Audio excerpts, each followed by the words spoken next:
Welcome everyone to the Community Formation Commission meeting of November 10th, 2021. We'll call the meeting to order at 5:33 p.m. Sam, can you do a roll call? Sure. 1 second. Commissioner Adam Malikon, Present. Commissioner Alonso. He is present. Present. Commissioner Chavez, Present. Chair Escobedo, Present. Commissioner Kim Johnson, Present. Commissioner Rachel Johnson, Present. Commissioner Killebrew, Present. Commissioner Lizzie Rodriguez, Present. Commissioner Sander, Present. Commissioner Wood, Present. Vice Chair Zepeda, Present. and Commissioner Reynaud. Yes, sir. You have a full quorum. You're muted, Chair. All right, thank you. So we will move on to the next agenda item, which is public comment on items that are unrelated to anything on today's agenda. Sam, do we have anyone that would like to give public comment? Let's see. If there's anyone in the public that would like to speak, please click on the raise hand feature of Zoom. If there's anyone from the public that would like to speak, please raise your hand. I see no hands raised, Chair. Thank you, Sam. So with that, we will move on to item 4, which is the administrative agenda, of which A is announcements. And the only announcement that I have today is, unfortunately, Mary O'Gorman will be resigning as of today. I sent out a letter to the commission earlier today. But Mary, if you're watching, thank you so much for your service. The commission is better off, and we are, you're still part of the team. So even when we deliver the recommendation, you're still part of the team. That's the only announcement I have for today. Moving on to item B, which is consideration and action on the draft Community Formation Commission meeting minutes for October 27th, 2021. Are there any changes that anyone would like to make to the minutes?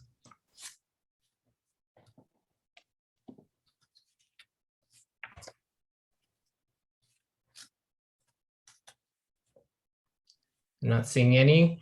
Do I have a motion to approve the meeting minutes? I motion to approve the meeting minutes. Can do it a second. Seconded. So Jordan with the motion, Louisa with the second. Any discussion? I'm not seeing any. Sam, can we do a roll call vote, please? Sure, there's been a motion by Commissioner Killebrew, seconded by Commissioner Wood to approve the regular meeting minutes of October 27th. Commissioner Adam Malikon, Yes. Commissioner Alonso, Aye. Commissioner Wood, Yes. Commissioner Chavez, Yes. Chair Escobedo, Yes. Commissioner Kim Johnson, Yes. Commissioner Rachel Johnson, Yes. Commissioner Killebrew, Yes. Commissioner Rodriguez, Commissioner Reynaud, Yes. Commissioner Sander, Yes. Vice Chair Zepeda. Aye. Motion passes. Thank you. That closes out the administrative agenda. And so with that, we'll move on to item 5. Item 5 is working group updates. The commission will receive updates from the working groups on their progress. The commission may provide direction on the work groups based on the information presented. Do we have a work group that would like to go first? Rachel? I'll go first. Yeah, so the survey working group, we haven't met since the last meeting, but we're meeting, actually, we've got 3 meetings on the calendar soon. And the CCI contract should be finalized any day now. So as soon as that is totally finalized, we'll invite them to one or more of those meetings as well. So yeah, so we're hoping that by the end of next week, we'll have a finalized draft of survey questions for the rest of the commission to look at, and also have started the conversation with CCI about how that looks to them in terms of eventual data analysis and data collection. Thank you. Louisa, did you want to give a brief update on the education group, and then I can chime in as well? Sure. So we have met a couple of times in the past since our last meeting. We are currently, sorry, my cat is going. We are currently close to, we met with the City TV folks today to look at the edits to the 2 videos, and they look pretty good, and we're making some final adjustments there, and we'll be ready to kick that off pretty soon. We are also in the process of working with Sam and other city folks to find locations and dates for the community cafes. And I know that Cami is going to be coming out for that, which we're very excited about. And we will be looking forward to working with the survey group to figure out how those community cafes will be set up. We're also working to develop the facilitator guide as well, and that's in the process. So I think that's where we are currently. Gabe, you may have more things to add. The only thing that I'd add on top of that is we are close to having a final edit of the first video that we would share out with the full commission when it's ready. So hopefully by the end of next week, we'd be able to share it with the rest of the commission. Perfect. Any other updates? I know the drafting work groups are going to be up next, but doesn't look like it. I'm scrolling through. I do have a little update from the Auditor Monitor Powers and Duties Working Group. So we met. Oh, go ahead. Is that the drafting work group? Yes. Where that has its own item. So we're going to do the review perfect. board drafting group and then the auditor monitor. Awesome. Cool. All righty. Well, we'll save that for later then. Sounds good. So I think that closes out this item. And that'll get us into our next item, which is the review board drafting work group discussion, where the Community Formation Commission will discuss the progress on the draft of the purpose statement and composition portions of the review board portion of the oversight model recommendation. After discussion and amendments, the CFC may take action in approving part or all of the text. So with that, I'm going to throw it over to Cami to facilitate the discussion. Thanks, Cami. Hello, everybody. I'm actually going to share my screen, if you will allow me to do that, Sam.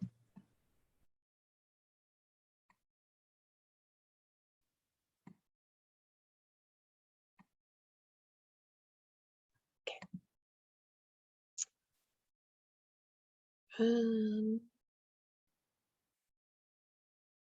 Bear with me for a moment where I make sure that I have the actual correct thing to share with you. Just a moment.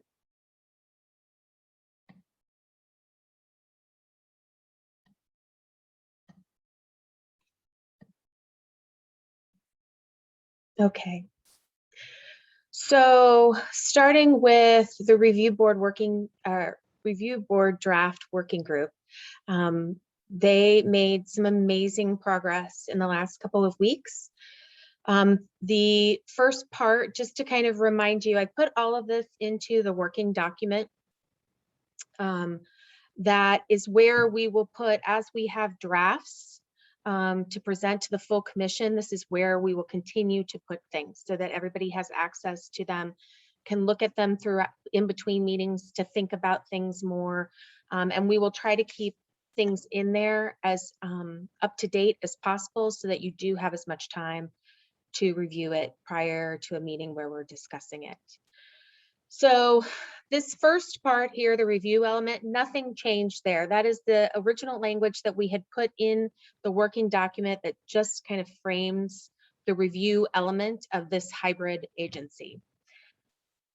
Last meeting, we talked at length about the purpose. The working group took all of that information that you added, the additional conversation that occurred, which by the way was fantastic. It really allowed the working group to go back and reformulate the purpose into what you see here.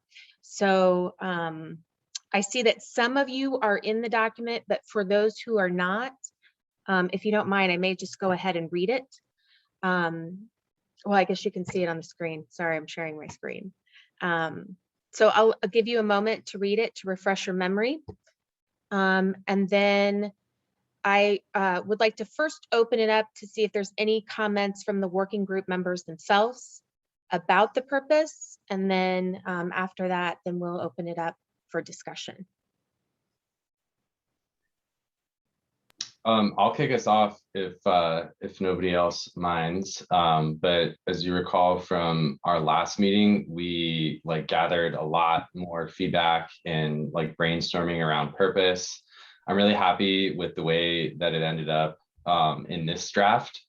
We added in some stuff there were comments about calling back to why the Community Formation Committee was and calls for civilian oversight where they came from in the first place, right? The community is a broad community effort, so that's here now in the purpose section.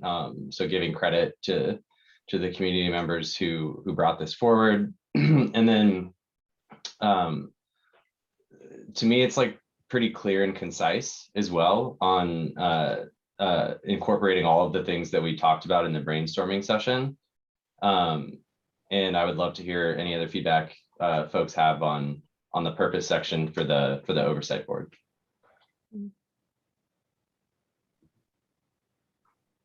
I think that's a great summary from attending the meetings. It was very productive because we had a really productive conversation last meeting. Really directed how we decided to set this up, and I'm very happy where it's at, but very interested to hear feedback.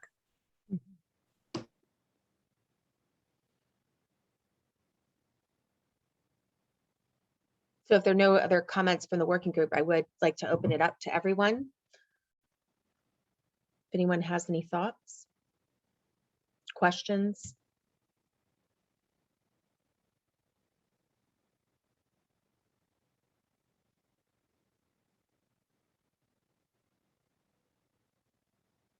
This looks good on my end. After last meeting, I was reading it a couple times, and after reading what we had agreed on, it started to sound like we were actually working for the police department and not sounding like a separate entity. And I think this is remedies to that. So thank you for taking the time to put this together.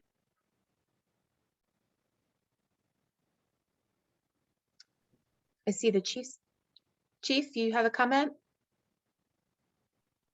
I do, actually. I really want to thank the committee for the work that you put into this. It is, I think, vastly improved over last week, and I think it reflects a true spirit of collaboration. And I want to thank you for it. Thank you, Chief.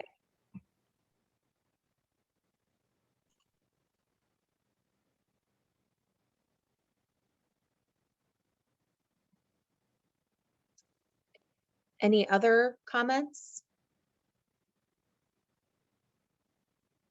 I'm taking this as a resounding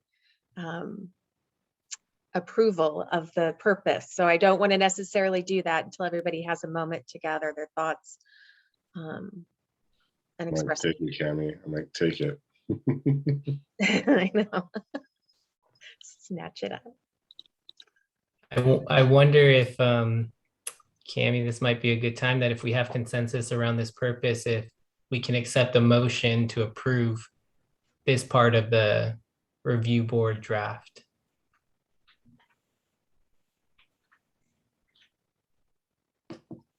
I think that's a great idea. Is there anyone that would like the motion to approve this portion of the text?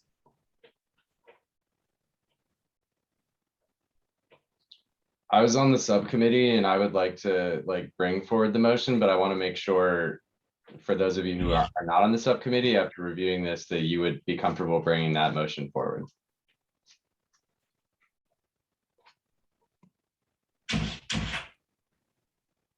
I'll bring a motion. I'll second it. So, looks like it was a motion from Kim, a second from Louisa. Any discussion on the motion or further discussion on the purpose?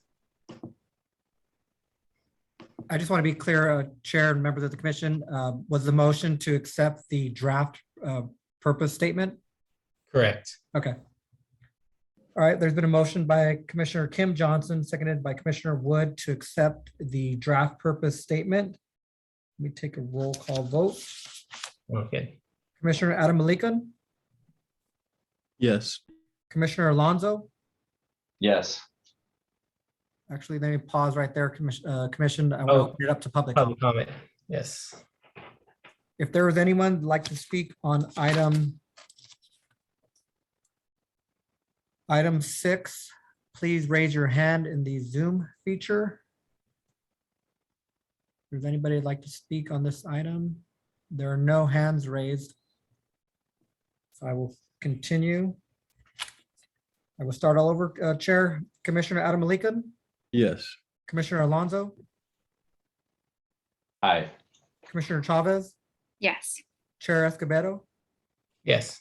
Commissioner Kim Johnson, Yes. Commissioner Rachel Johnson, Yes. Commissioner Killebrew, Yes. Commissioner Rodriguez, Yes. Commissioner Sander, Yes. Commissioner Wood, Yes. Vice Chair Zepeda, Aye. and Commissioner Reynaud. Yes. Motion passes. All right, progress. I mean, that has to feel good, everyone. You have something on paper that you've all agreed to, and it's a really important piece of this. So congratulations to that, one step closer to the final product. So with that, let's move on to the next piece, which was the draft composition. So just a little bit about process. The working group went through all of the brainstorming item or the items from the brainstorming session related to draft or to composition. They thought about what they could combine, what made sense. They talked about things that were somewhat repetitive.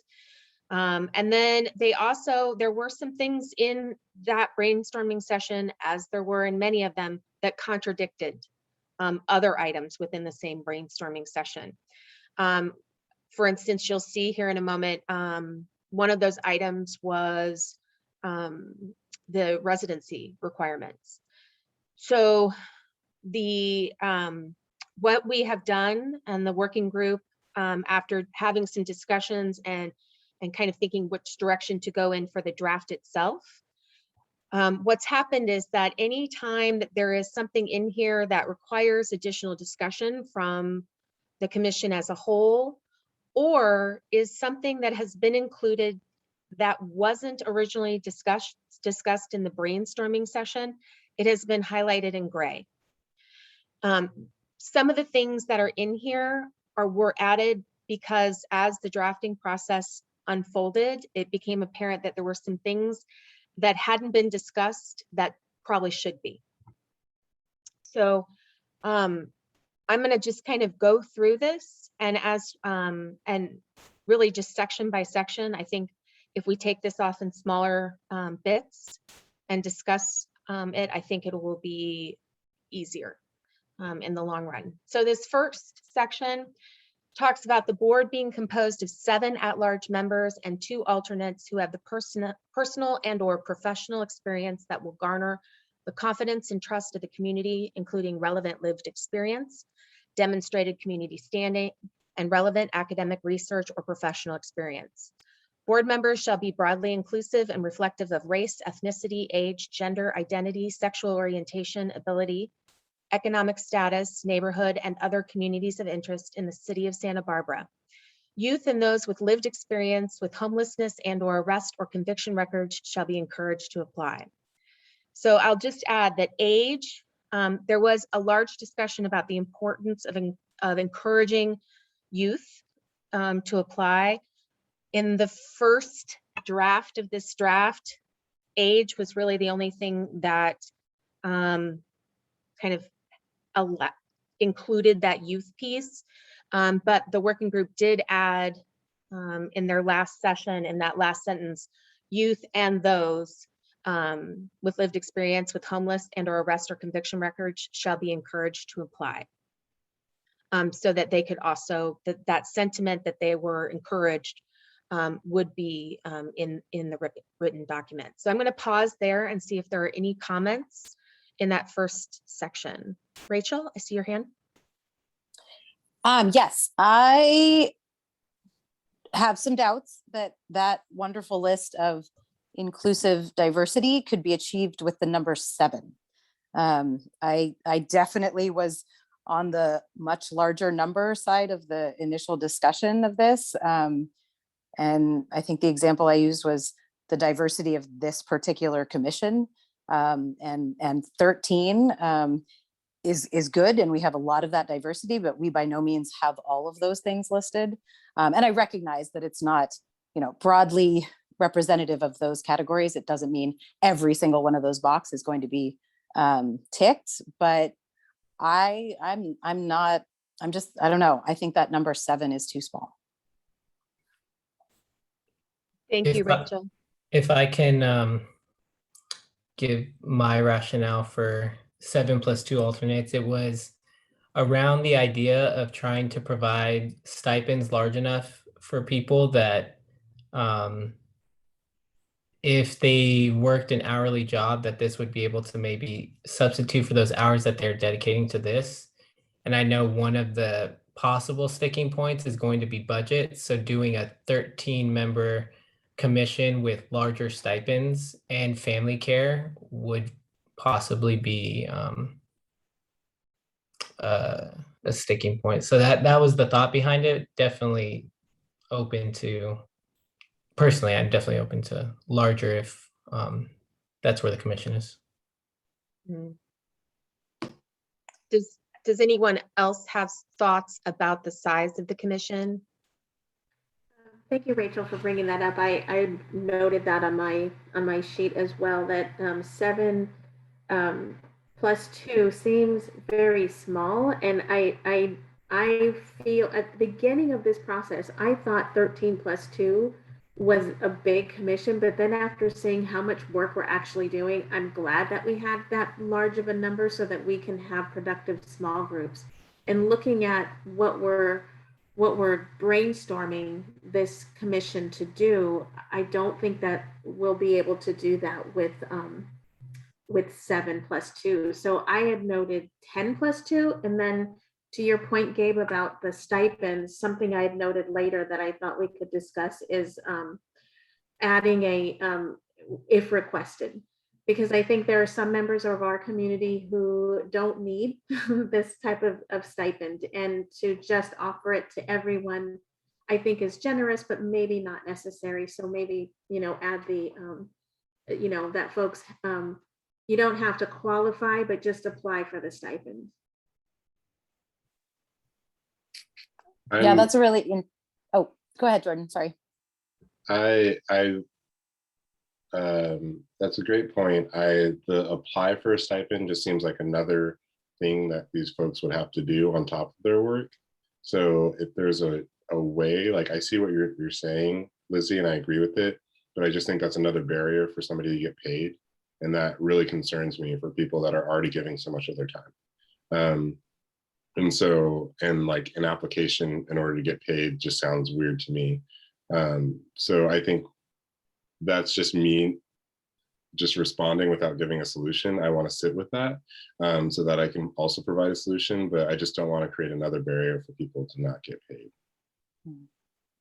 One solution to that is maybe just to have them opt out of it if we do go down that route, where we can just say, like, everybody, you're given this stipend from the city, but if you feel that, you don't necessarily need it to be compensated for your time, you can just opt out. And then that way it's like on them. If they, want to receive it, that's totally fine. but otherwise, just a quick form maybe to opt out of it. Rachel? Yeah, I really appreciate that discussion. Actually, those are interesting, ideas that I think I like that opt-out kind of option. But just back to Gabe's point, I just wanted to respond as well that, I mean, I absolutely agree that probably many, many times as we go through this, we're going to imagine potential sticking points with what, the council or things like that. But I also feel like, as part of our recommendations, I guess I don't want to get caught up in those potential sticking points necessarily, right? Like if we want 13 folks to get paid stipends and have childcare, like, yeah, that's going to be a larger budget recommendation, but if that is true to our values and what we want, then, I don't want that to stop us from recommending a larger budget amount, I guess, if that's the case. Like I wouldn't agree to having a smaller number just because it's going to be cheaper in the end. Because I think, if the budget is what's going to stand in our way of achieving the rest of the goals of this paragraph, then, that also doesn't sit well, I guess. Thank you, Rachel. Anna? Yeah, so what we were saying earlier, it's better to offer it to everybody. That would be great. I like what Serafina was mentioning about maybe opting out. I feel like if we do offer like a separate application or something separate, it could potentially put people on the spot or feel like they can't apply for it because it's like, oh, well, other commissioners don't need it, so I must not need it as well, And if people don't need it, then, there's so many amazing organizations that you could donate that money to. So, I mean, you could do whatever you want with your money, but I feel like just offering it and then also shooting for more, obviously we're going to have to, like, the longer we go with this process, we're going to need to compromise on certain things. So it's better to ask for more and then figure it out from there than ask for too little and then not be given anything. Can I insert here? Because it seems, although we have not heard from everyone, it does seem like the issue of perhaps having an opt-out option for the stipends. This is something that we're going to discuss earlier, but we're kind of in the midst of it, or later, but we're in the midst of it anyway right now. So I just, does anybody, for when we get to that piece, because I want to take us back to the board number, does anybody have any issues with adding opt-out language to the stipend section?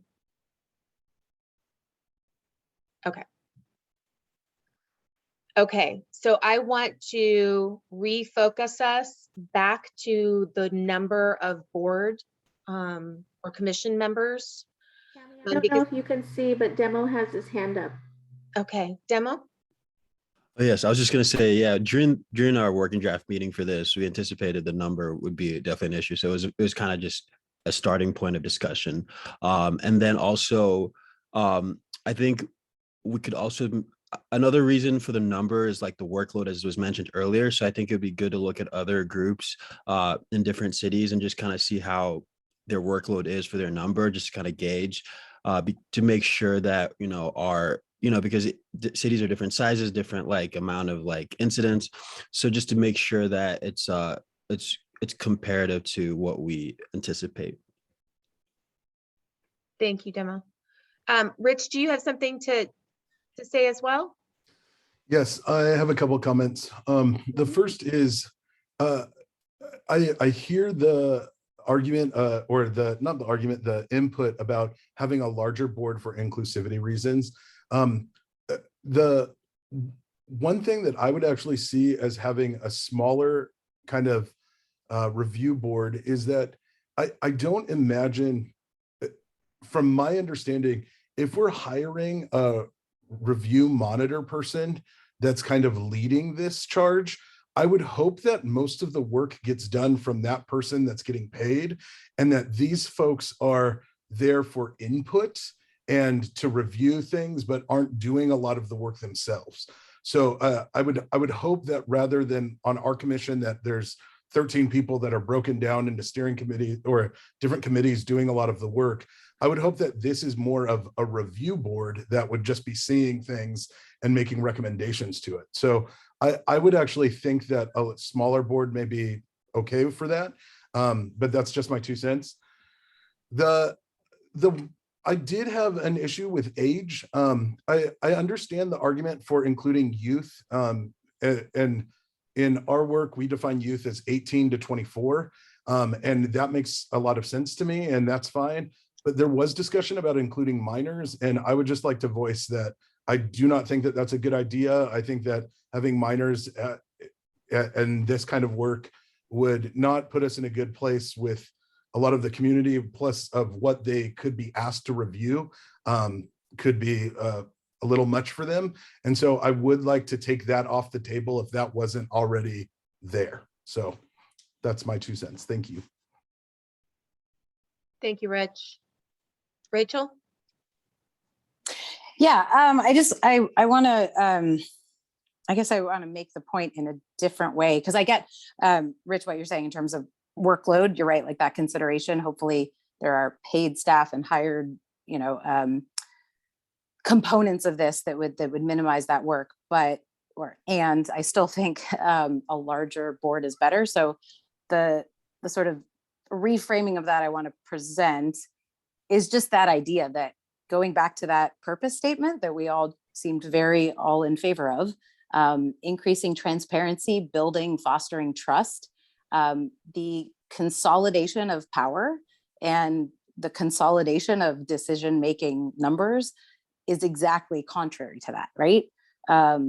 That is sort of the value that I see expressed in a smaller number.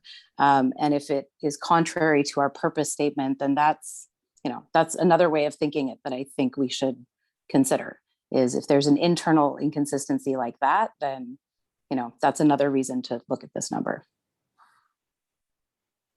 Thank you, Rachel. Christian?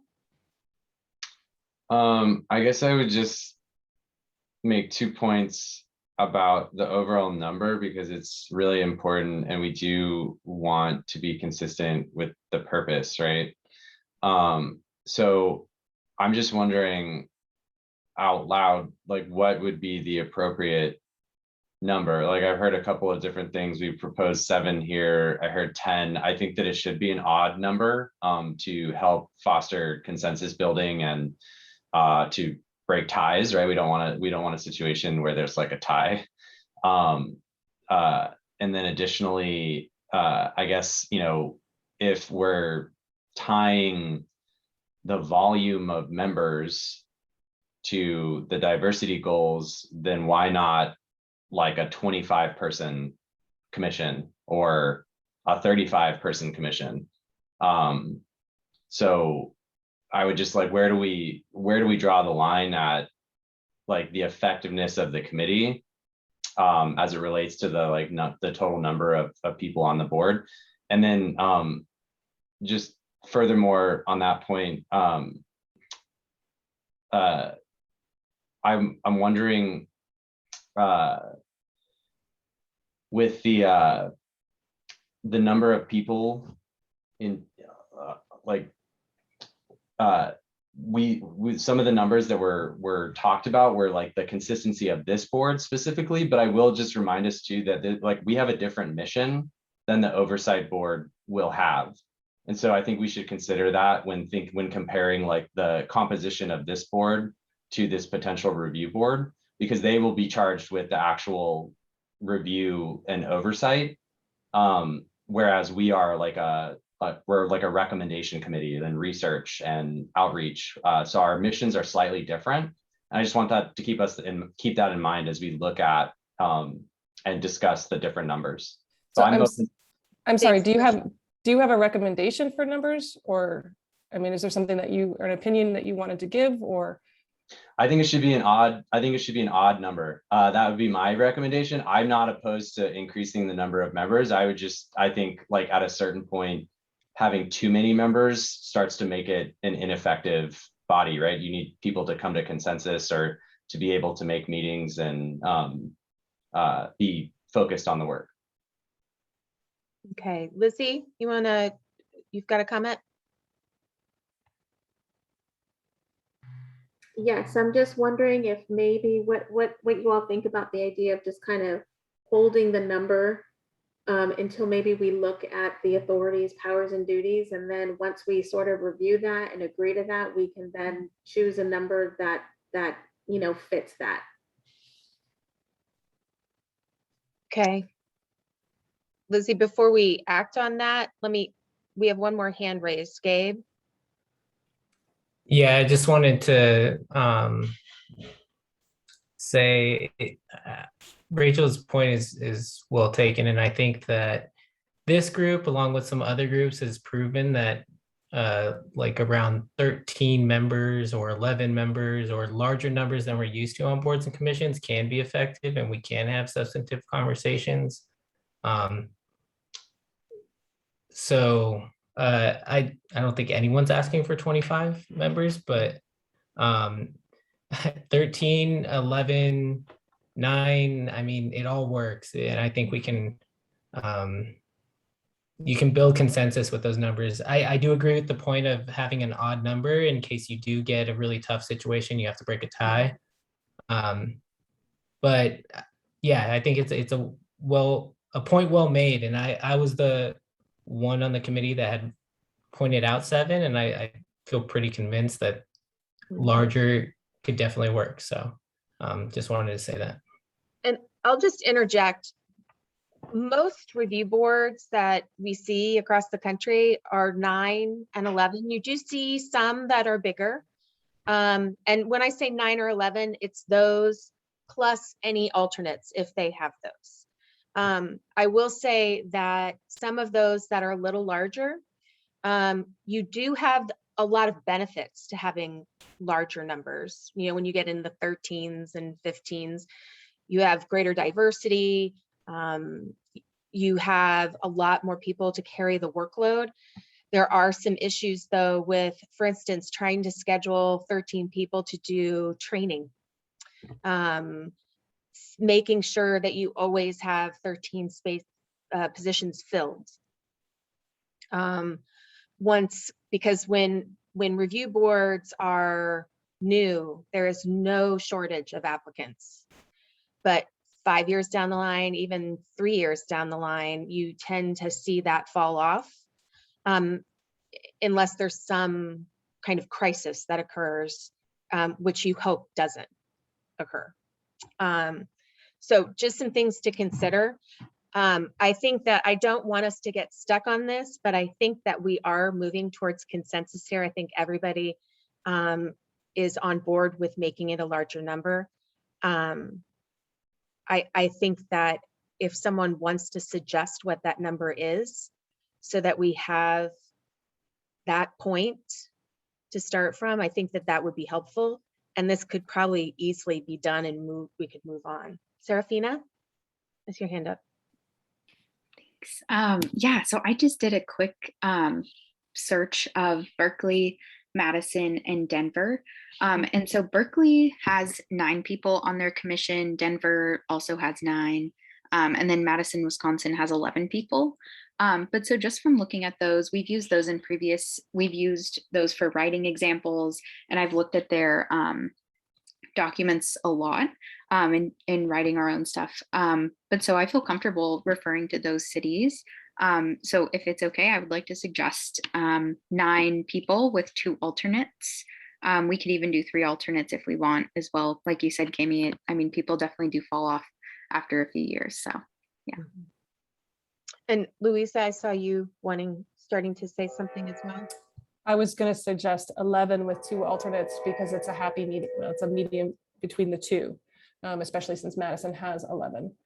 I would be comfortable with that number. I know it's a bit larger. It's certainly not 25, but I think 11 would be good. I can't see all of you, but I see lots of head nods. Is there anyone that disagrees with the 11? Okay, I'm changing the language. So would that be 11 with 2 alternates, or would Two. that be 9 with 2 alternates? 11 with 2 alternates is what I So said. 13 total.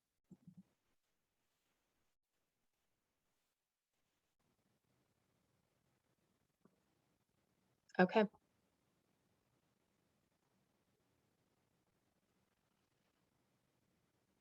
Okay. We're now done with the first sentence.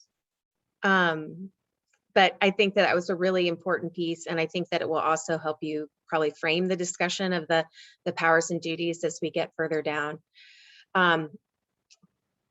So is there anything else? So Rich, you had talked about the age piece. Were you saying to take out the age piece? Were you saying to add qualifying language so that it's explicit that it's from 18 to 24 when we talk about youth?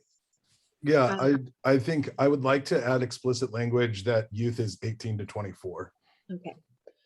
So perhaps later on in the document, you'll see that when we're talking about there's some qualifying language for immediate family, where we just state for the purposes of this document, the term youth applies to those who are between the ages of 18 and 24. Is everyone fine with that? I can at least write it out and then you guys can do with it what you will. And while I'm typing that, Christian, you had a comment?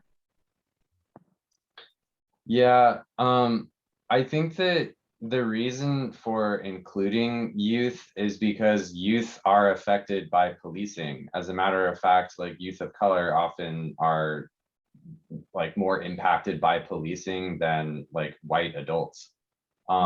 So I think it's really important that we have youth like retained in, and that's kind of where we tried to make a compromise because of the other considerations that have to be made for including youth on a board like this.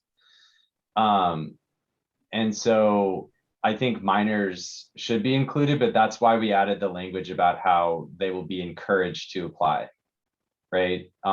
As opposed to making it explicitly like a requirement that a minor be included on the board, because I think the youth is just a broad categorization that would allow, because like obviously, like I don't think that the council who would be appointing in this case would be comfortable with putting like a 12-year-old on the board, right? Like I don't think that that's a scenario that would happen, but like what if they're like 17 or 16? That doesn't mean that they're not impacted by policing or that they would not have a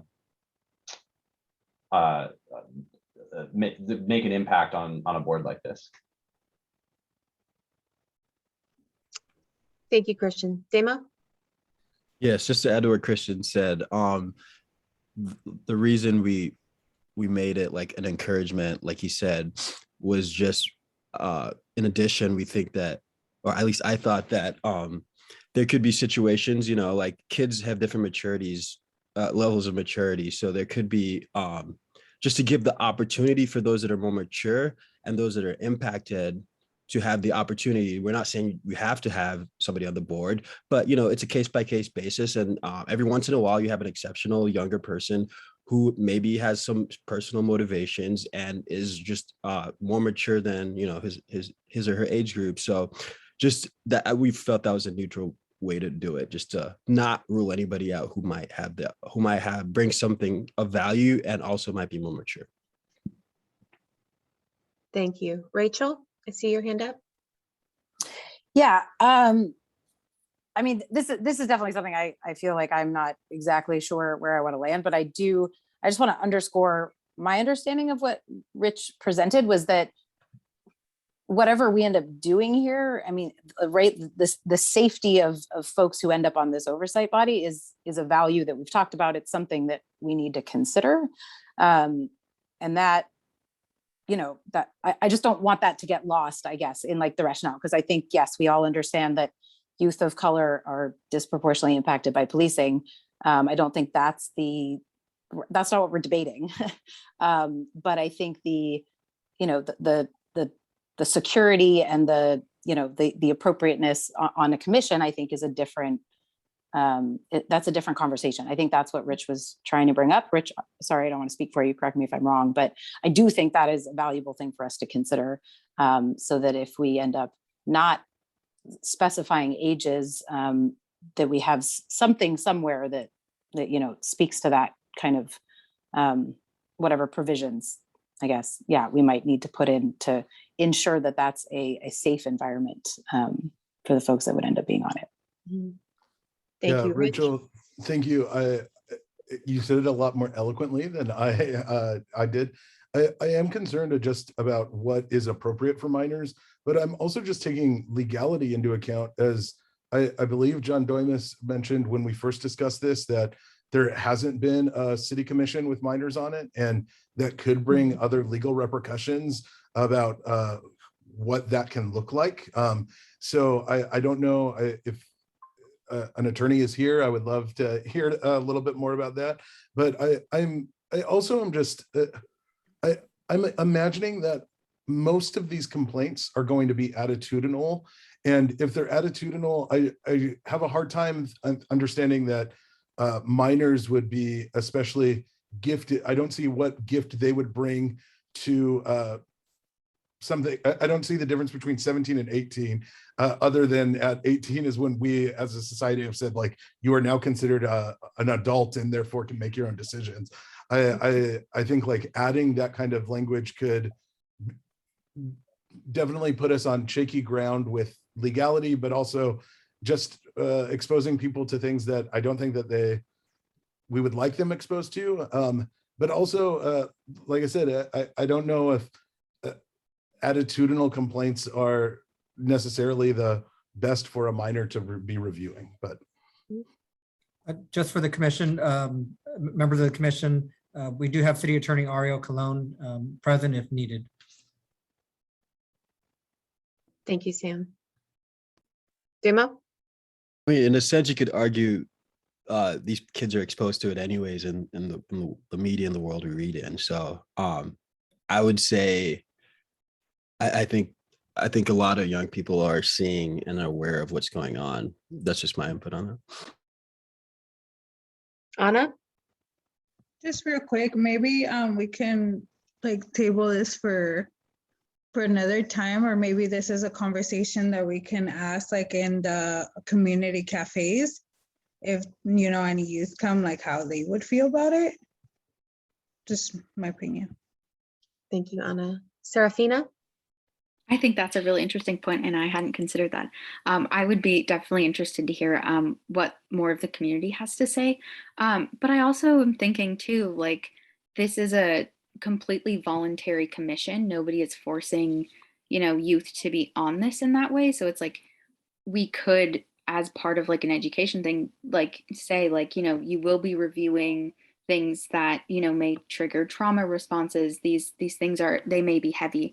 So maybe just, again, like considering that, like, many youth are already exposed to that, or enough are. But it is, if a certain youth, like somebody had said, like if they're, exceptional and they do choose that they want to apply to this, but I would leave that up to the discretion of city council, who I think we said would be, hearing these applications and deciding. But I'm personally not totally against it, but I would also like to hear what the attorney has to say on hand. Thank you. Thanks, Serafina. Ariel, if you want to chime in. Yeah, just briefly. Hi, everybody. The issue with minors to be concerned with is that we all have special responsibilities when we are volunteering and working with minors. So it would certainly be a complicating factor for members of the commission. I won't address Rich's concern about the nature of the material they might see, but it's a complicating factor. That's all I can say for now. And again, it's a function of our obligations to protect minors when we volunteer around them. So, for example, in Parks and Recreation, we have a lot of work that needs to be done.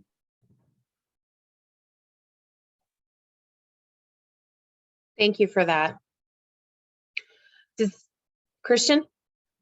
Yeah, and if I could just, I would just offer too that there is a commission made of minors at the city currently. It's the like youth commission, if I'm not mistaken, right? Sam or any staff, like we have a youth commission like made of minors on the currently under the city charter. Or like on the city, one of the city commissions.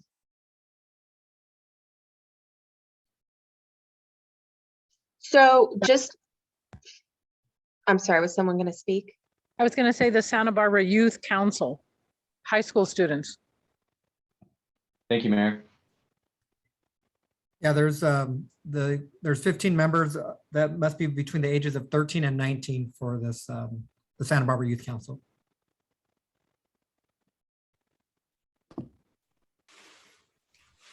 Council Member Gutierrez, I see you raise your hand. Oh, thank you, Gabe. Good evening, everyone. Speaking about the youth, I just really want to be mindful that the youth that do sit on the youth commission for the city, unfortunately, I'm going to be very honest, doesn't represent all of the youth here in Santa Barbara. So I just want to be mindful that we are when talking about the youth, that we are being mindful of that a specific group doesn't always represent all of the youth in the city. Thank you, Councilor. Just as a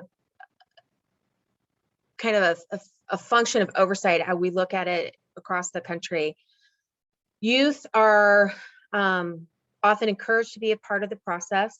I will say I am not aware of an oversight entity that has anyone under the age of 18. Most of the ones that I have done, and that doesn't mean there isn't one, but I don't know of any. And most of the ones that I know of are normally including youth that are in the early 20s. And part of that, I think, has to do basically with applicant pool. Some of it has to do with stipulations within their ordinance. And because that some of the material that they will review can be very upsetting, can be very graphic. And also there can be some things that, for instance, a 16-year-old developmentally may not be able to fully understand, even if they are living that experience. I mean, just from a biological standpoint and brain development, asking someone to look at some of the things that they will have to is something that you should consider. That doesn't, I'm not a brain development specialist, so I can't tell you what kind of effects that might have. I can't really tell you if it's bad or not, but I can tell you it's something that should be considered. Luisa? Hi, I'm just going to jump in as a professional behavior specialist. I do work with children every single day. And I do have, I'm not exactly sure where I fall on this, but I do have concerns about youth being exposed to this. And I agree with Cammie that, you know, we may have some very, very smart, very, you know, from all communities, children who want to be a part of this. But I am concerned about some of the decisions that might be made. So I would like to consider that. And I kind of on the same page as Rich in terms of 18 and up because of that. Thank you, Luisa. Gabe? Something I wanted to pull out of what you had mentioned, Cammie, and maybe figure out if this is a way for us to maybe kind of meet the spirit of having someone under 18 on the board is there a way for us to partner either with the school district, or have you seen anything, Cammie, for us to include them in the process to get feedback from those that are under 18 that might kind of meet that same type of goal? Yes, thank you for bringing that up, Gabe. There are actually some examples. So I think the important point there is that there are ways to involve youth in the process other than including them on the board itself.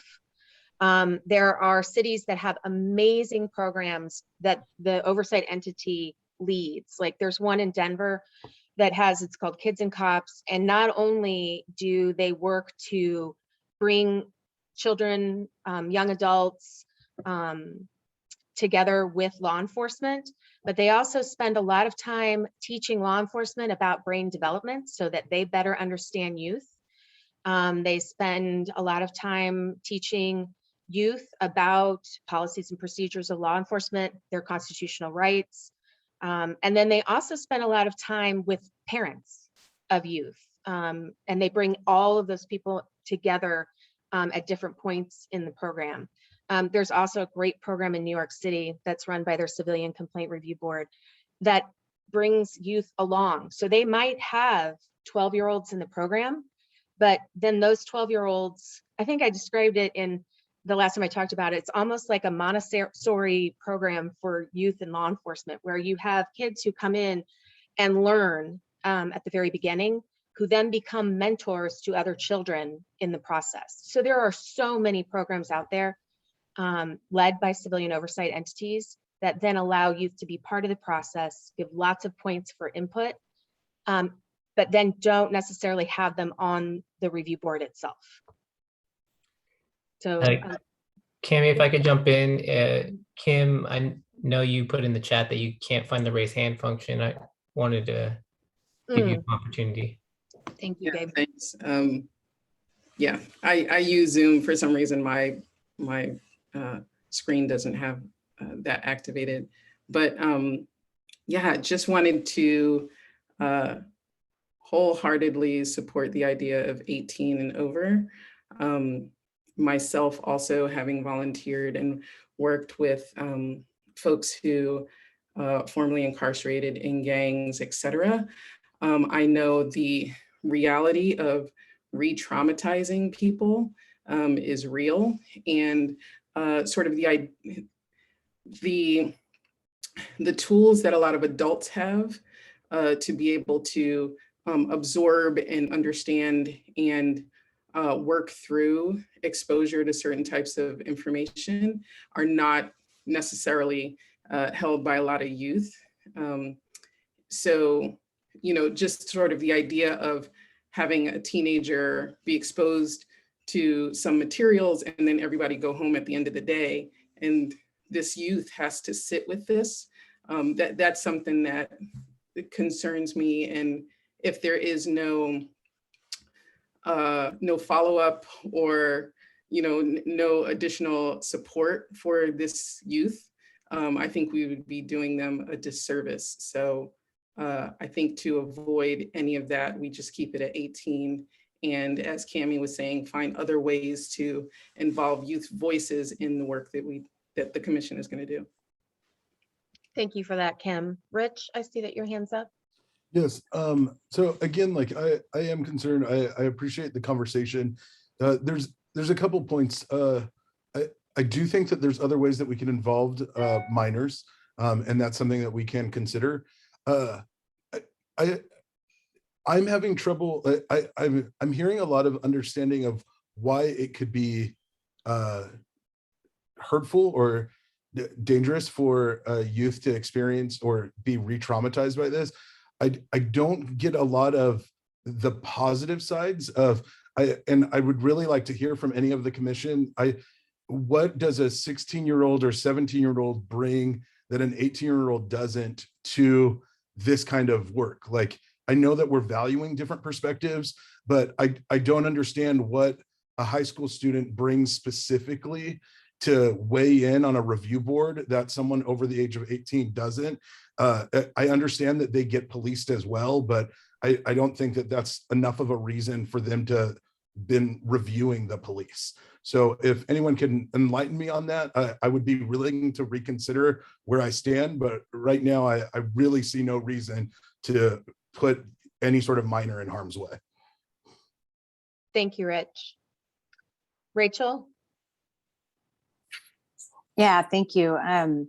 Yeah, I mean, I feel like I want to uplift a couple things. Like, I think what Luis and Kim just did was model for us exactly what it means to have people on a commission that can represent other voices, right? That maybe are not the voices that should be on a board like youth. And I think, that's, again, to underscore kind of Rich's original point. And also just, what Anna and Serafina reminded us of is like, this is exactly something where maybe we'll get community input, right? If we leave this as we have it in the document of 18 to 24 is what we mean by youth, there are folks in the community that will let us know if that's a problem, right? For those demographics. And I think, we should certainly be curious about that. And, if also, I guess, in the interest of sort of moving on, because I think we could probably debate this, because Rich's question is a big one, right? Like, let's talk about what they could bring. I don't know if we want to have that whole conversation though, right? Like if, I don't know. Anyway, just wanted to say that. I think that's, thank you for saying that, Rachel. I do think that we've had some really good points. I do think, unless anyone is concerned, I would like to have us entertain what was originally proposed by Anna and Serafina, now again uplifted by Rachel, is that we leave this with that additional language identifying what is meant by youth, and then bring it forward in the community cafes to see how others feel about it. I think some excellent points have been made.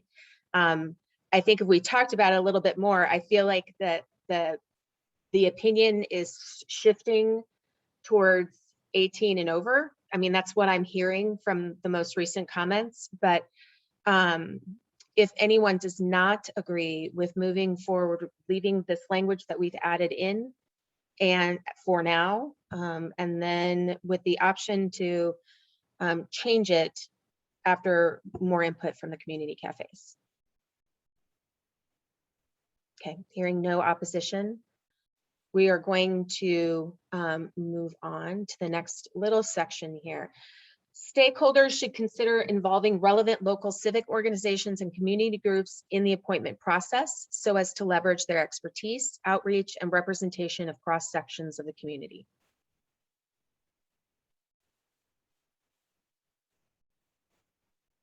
Anybody have any thoughts that, any issues with this section? Okay, I'm going to move on. I'm going to take my moment, like you said earlier, Jordan, and Take it, reclaim it. I'm claiming it. Okay, qualifications. Okay, we've got a long section here. Let's just, I think we should go bit by bit because they are all their separate own qualifications. So the first one is no member of the review board shall have ever been employed by the Santa Barbara Police Department, have worked as a law enforcement officer with Santa Barbara County, or has worked with or collaborated with law enforcement officers or agencies within Santa Barbara County, shall have been retired from work as a law enforcement officer for a minimum of 7 years prior to becoming a member of the board, shall be required to disclose their complaint and disciplinary history, and must consist of no more than one appointed member of the review board that is formally sworn law enforcement. And I think that, so I will say it took the working group quite a bit to get to this point because there were lots of contradictory items within the brainstorming session about resident or about former law enforcement. And so I don't know if anyone from the working group has anything to add before there are many hands being raised. So I want to give the working group a moment to, if they want to add anything else. Gabe, Demo, Anna, Christian. I don't have much to add other than it was a really difficult discussion and that took a while to get to this. This is one where we definitely need your feedback for guidance in constructing what this could possibly look like. So I'm really interested to hear what everyone has to say. Okay, Rich, I think your hand that was up first. Thanks. I have no problem with this, except for line 3. or has worked with or collaborated with law enforcement officers or agencies within Santa Barbara County. I think that, I mean, my nonprofit does a lot of work that works with the people living on the streets as well as the law enforcement agency, and we collaborate for best practices.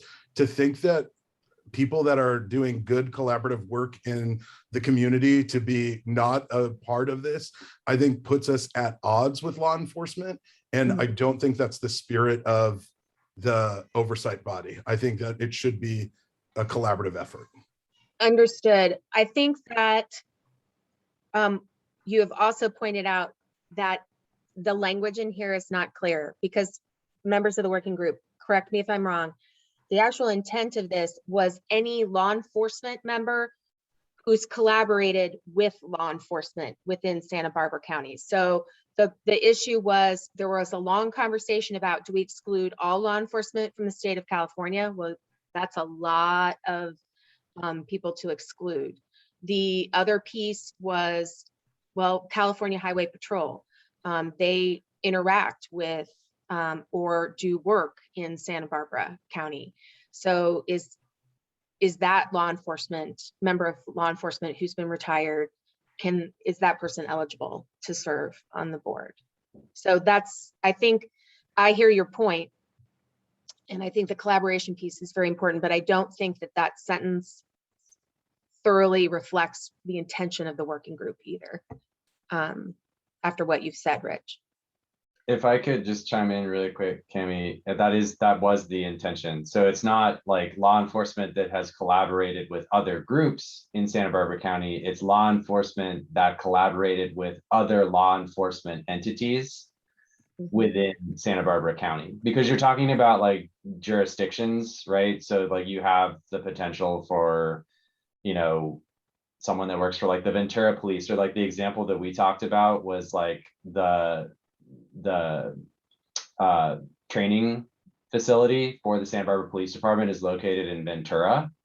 And so I think that would present a clear conflict of interest if you had a member of that enforcement agency, which is directly training people that are like that are working for the Santa Barbara Police Department, then like having an oversight role over them.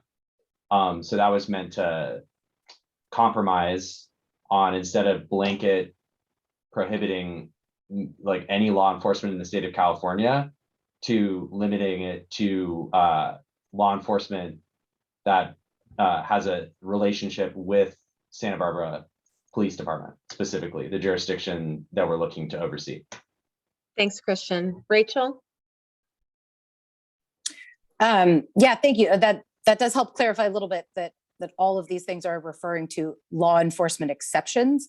My concern is actually purely grammatical.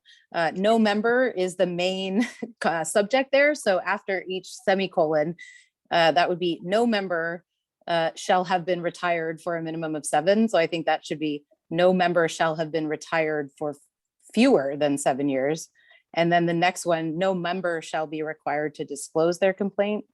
Right, so we just need to change that, because actually those don't accurately represent that subject. Okay. So it should be any law enforcement shall be required, and yeah, okay. So grammar, sorry. No, thank you. We can go through and fix those things here in a second, as soon as we figure out what we are keeping and taking out. Lizzie. I don't remember agreeing that, I know that there was discussion, but I think that there was discussion on both ends of anybody who's ever been employed by the Santa Barbara Police Department. I agree that current obviously would be conflict of interest. I think the 7 years, retired from the department is fair, but having experience or work experience in that department, I don't think should be a disqualifier either for the sheriff's office. I think that should be open so long as it is a 7-year retirement. And then there was it family? Did I say family? There, yes, further down. Yeah, okay, so we're just sticking with A. So those are the three things that I was concerned. One is that not having ever worked with Santa Barbara PD, ever worked for the sheriff's office. I'm glad that we clarified the collaboration. And then I'm just not sure about the required to disclose their complaint and disciplinary history. Just kind of without thinking much into it, it seems like that would be appropriate if they work for law enforcement, but I'm wondering the legalities of requiring one member and not, other members of the commission. Thank you, Lizzie. Any other comments?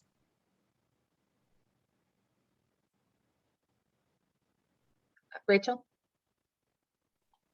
Yeah, I guess, I mean, this is one that I feel like, again, I need to think more about where I come down myself, but I mean, the 7-year thing feels a little arbitrary, and I just kind of want to understand more the rationale behind that, right? I mean, someone can be retired from SBPD for 7 years and still have lots of friends, colleagues, conflicts of interest, right? I mean, so I'm just curious how we go about making that decision. Like if it's for the purpose of avoiding conflicts of interest, like when do those expire? And I don't know how to make that decision myself. And I'm curious if, yeah, Lizzie, or I mean, people that have more experience can talk more about that.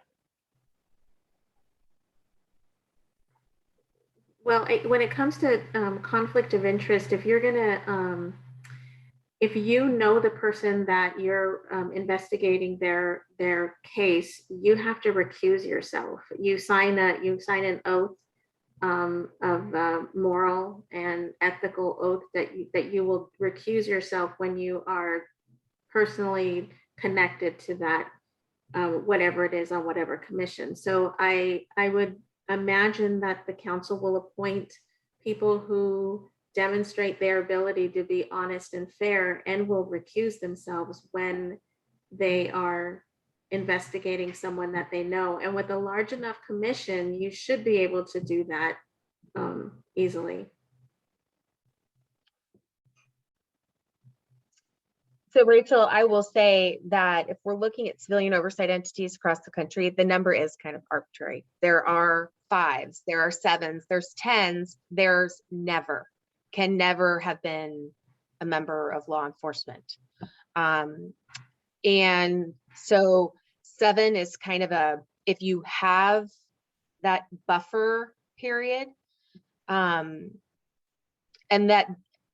just as a reminder, the 7 in here is 7 years retired from any law enforcement outside of Santa Barbara County. So it is, so someone could be retired from the Berkeley Police Department, moved down to Santa Barbara, 7 years later, could be appointed to the board. So all of this builds off of, all of these different pieces build off the initial assumption that no board member shall have ever been employed by the Santa Barbara Police Department. Okay, thank you for that clarification. You're right. I was wrong on that. I was thinking it was potentially from SBPD. Okay, so that would be if they were law enforcement anywhere and it had been that many years. Okay, that makes more sense then. Yeah, I mean, I guess it's still a tricky one, right? Like I still feel like I'm looking for that, the benchmark to make this decision. And what I keep going back to is what, I feel like we end up going back to a lot, which is like, what is the value of creating the right culture or space on that commission? And is that safe for other folks on that commission? Yeah, I feel like I have to process that more. I like that our commission is being thoughtful about potential members. There's a part of me inside that feels like we're expecting our commission to be very fragile or delicate, where if you're going to apply to be part of a civilian oversight commission of law enforcement, you have to be prepared to review police stuff. And if you're going to be uncomfortable sitting in a room with a police officer or serving on a committee with a former police officer, I'm not sure that that person will have the ability to be objective if that's what they're coming in with. So when I'm imagining our future commission, I'm imagining a group of capable, experienced, broad experience, life experience, and professional experience that's going to be able to voluntarily put themselves in a role where they're going to be looking at this material and grappling with the material to have a just process. Thank you, Izzy. Rich? So I feel that I agree with Rachel. I think the 7 years is a little arbitrary, and that if we're really concerned about relationships within the police department and things like that, I actually, it's the same argument that I had for minors. I don't necessarily see exactly what former law enforcement brings to this that other members of the community do not. I don't know if there's something, because if there is something special about former law enforcement bringing something to this committee, then I think that we should make one position of former law enforcement, but if not, then I think that we should get rid of having any sort of law enforcement ever on the committee. So I think it's like, I don't want us to make this weird in between that's kind of arbitrary. I would rather say, yes, we want a former law enforcement officer and they shall have one seat on the committee, or we should say, no, you shouldn't have anything, and be okay with it.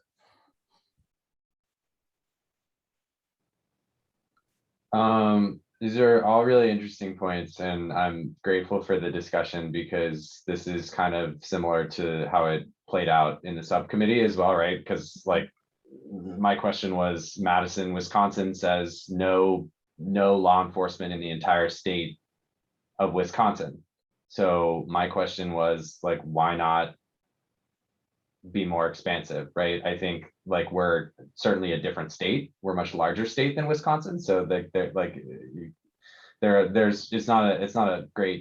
not an apple to apple comparison. And again, we're crafting this for our community. But I would say to Rich's point, there is nothing in this A section, or rather any of these sections, if you look closely, that say that law enforcement has to be on the board at all. That is not a requirement. That's not a requirement here, and it is a long paragraph, and that's maybe a testament to how we could make this more clear.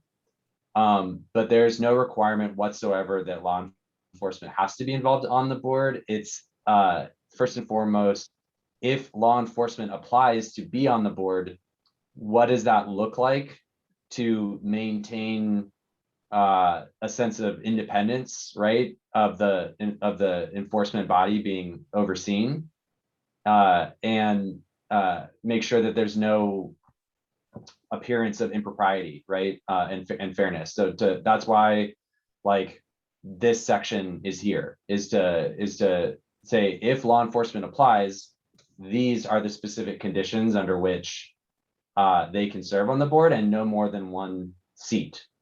So that's kind of how it reads, and that's how we wrote it. Thank you. Lizzie? I wanted to add that I probably would have initially thought the same thing. No law enforcement, nobody who's ever served in law enforcement. But I have to say that serving on the Fire and Police Commission, we have a retired fire chief on our commission, and he has been invaluable. He has brought a perspective that we wouldn't have been able to bring on our own. He's posed questions that were intelligent, informed, and thoughtful. And I'm glad that he's on the commission. if we had a retired police officer on that commission, I think that they would bring the same value. And so I offer that as a, I don't know if we need a required. I think Lieutenant Hill has been a wonderful liaison. So I think if we're able to have a liaison role, if necessary, we may not need to if we have, you know, a staff monitor. But I just want to offer that, you know, what's the value of having a former law enforcement, SVPD or sheriff? I think there's a great value in that. Thank you, Lizzie. Gabe? I was just going to echo something similar to what Lizzie was just speaking about. It's one I struggled with quite a bit, but I also think about there are police officers that have been police officers with troubled departments, not the Santa Barbara Police Department, but other departments in other areas of the country, other areas of the state who don't have the same standards that our police department does. And they were one of the police officers that complained, and as a result were punished and have a different perspective that they can add to conversations like these.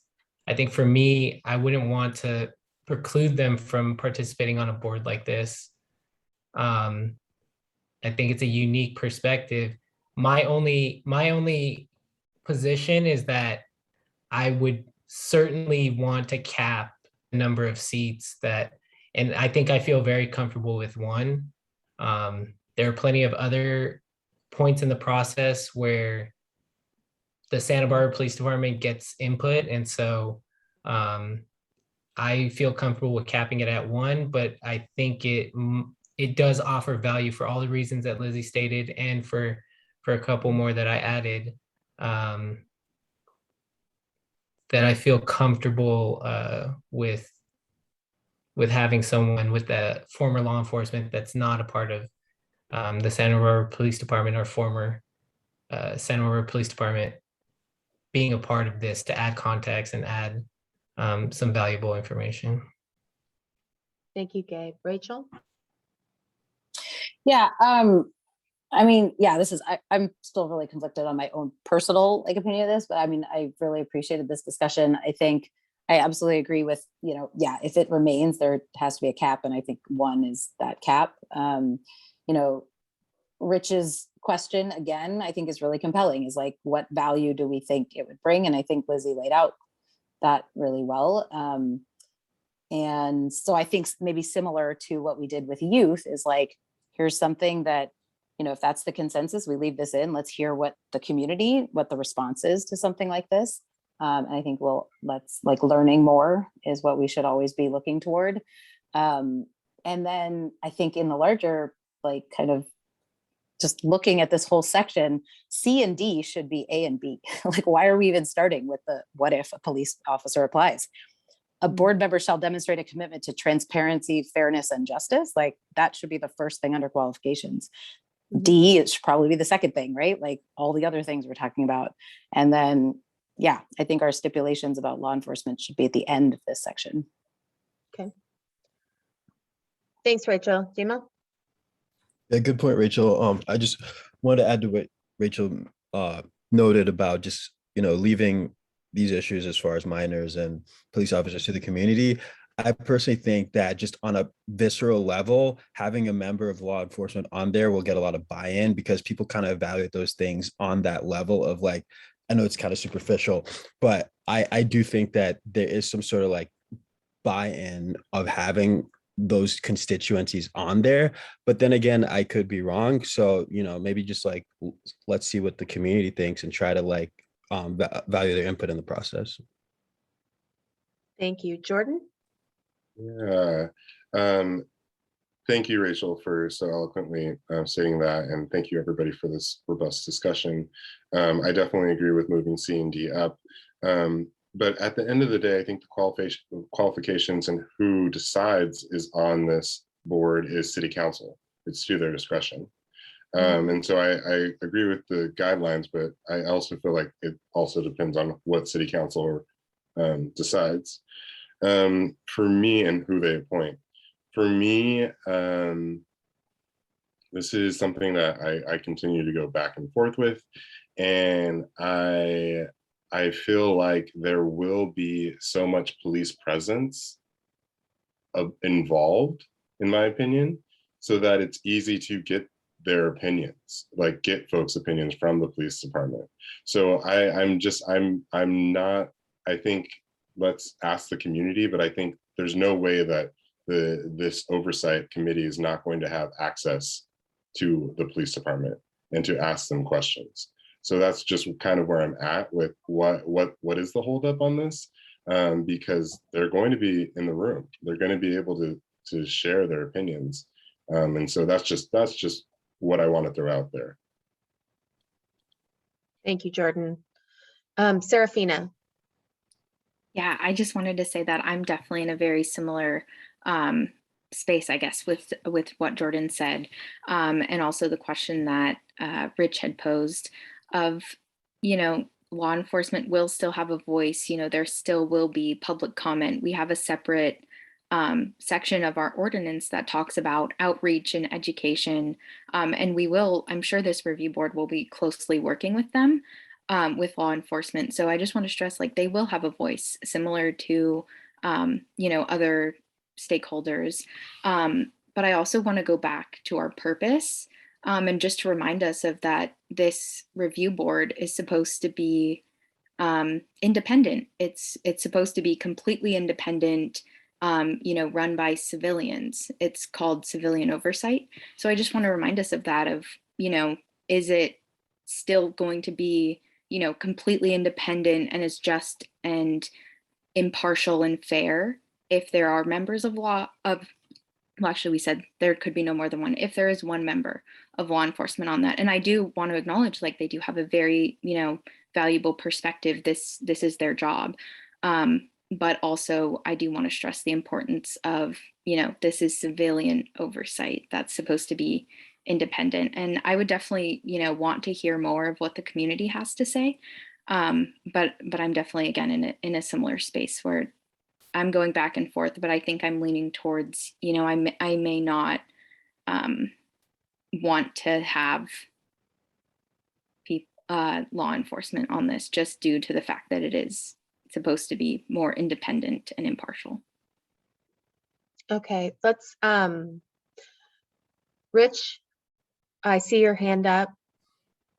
Yeah, I actually completely agree with that, Serafina, except we can toss this to the community. I don't see the best reason for having law enforcement on an independent review board. I'm not convinced that it adds any value to it. And I think like I think like there's a lot of ways that you could be involved in the city, and you just can't sit on this one commission if you've been in law enforcement, and I think that's fine. So I would actually, I would move to just cut this out from it. I'd like to see where people are landing. Would we rather like to cut this out or move it to the community? Rich, you were reading my mind. Would anybody be opposed to doing a straw poll just to see where people are on this? Because if people are leaning significantly one way or the other, I think we need to take that into consideration as we move forward. Jordan, did you have something to say on that? Yeah, I just would like, do that? may I speak? I would just like to clarify what that means. Are we striking all of A and B for the straw poll, or I just want to make a clarification. Thank you. My intent was to say that no member of the review board shall ever be employed by PD or former law enforcement or anything ever, period. Should just not be on the board. That would be my motivation. So. And then the other part of that is that if you feel that law enforcement should be part of it, then there are a whole set of things that go underneath that we can deal with later. But I think right now we're looking at law enforcement, yes, law enforcement, no. What about former law enforcement? Because I feel like those are civilians, so I feel like there's a middle ground there, and that's what I was leaning towards. Well, but so there are people in this conversation that have said no former, no current, no law enforcement. So I think if the majority of the commission feels that there shouldn't be law enforcement with any designation on there, then we need to take that into consideration as we continue the conversation. If the majority feels that there should, that is a part of the conversation that we can move away from and start to focus on including law enforcement and what does that look like if you do. Got it. Thank you. Yeah, that would be my purpose here, because I think we've got kind of 3 strands going through here, and I think we need to really see where we are, because we could go around about this all night long. Just for clarification, I think we all agreed current law enforcement is not appropriate, right? So current law enforcement isn't even part of it. It's just retired law enforcement from Santa Barbara City and Santa Barbara County. Yes, but so for the purpose of this straw poll is really to see, are there those that feel law enforcement should not be on this? Okay. And then when we figure that piece out, and we can move on one way or the other and figure out the rest of it. Gabe, how would you like to do that straw poll? Just raise of hands. I'm so conflicted. Yeah, I think we can do a raise of hands. The problem, what I'm struggling with, if I'm being quite honest, is I'm leaning, I think based on my comments, obviously I'm leaning towards yes, but there are a whole lot of qualifiers. So I'm reluctant to say I want like law enforcement on the review board, because there would be a whole lot of qualifiers of, it's a lot different to say that versus no more than one. They're retired, they don't work in Santa Barbara County, they haven't had, does that make sense?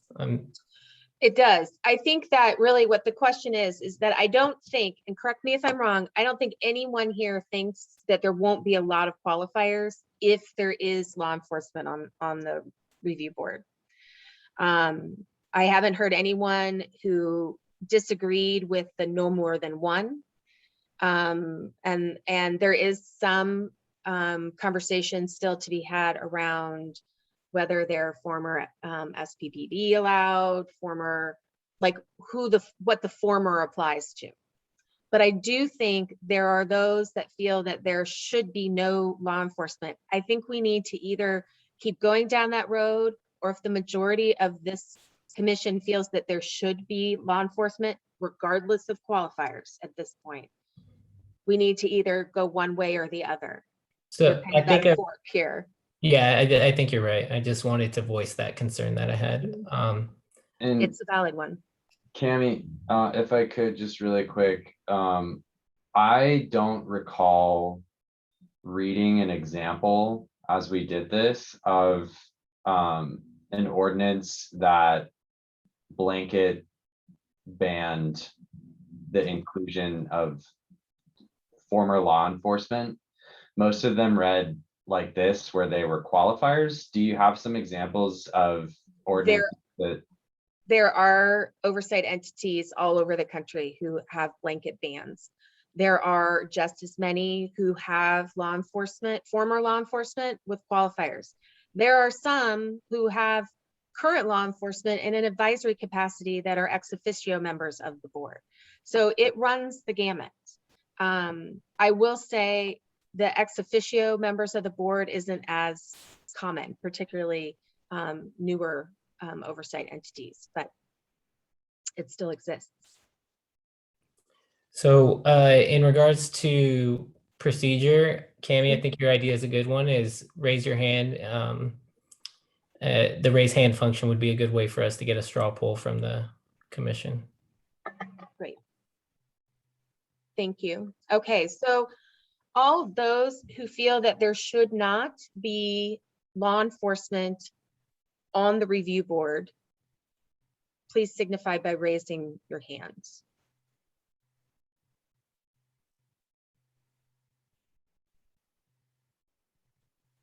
Okay, so we have. There are some hands that are going up and down and up again. And then let me just make sure I'm not missing anybody. Can I clarify? This is law enforcement that are currently active. No, this is law enforcement at all. No, this is if you believe law enforcement, former, current, should not be any part of the review board, a sitting review board member. This is where I think it gets kind of tricky because there are some people who feel strongly that current law enforcement should not be on. So I think that's why I was clarifying that early on. This that we vote, could yeah. That this does not include, we think we all agree that current law enforcement is not appropriate. So the general question is, can retired law enforcement serve on this body? So we have. Yeah, I'm sorry, I didn't know we were changing still all voting. the time. No. So we have 5 people, 6 people, 7. Okay, so a majority of the commission feels that there should be no former law enforcement or current law enforcement on the board.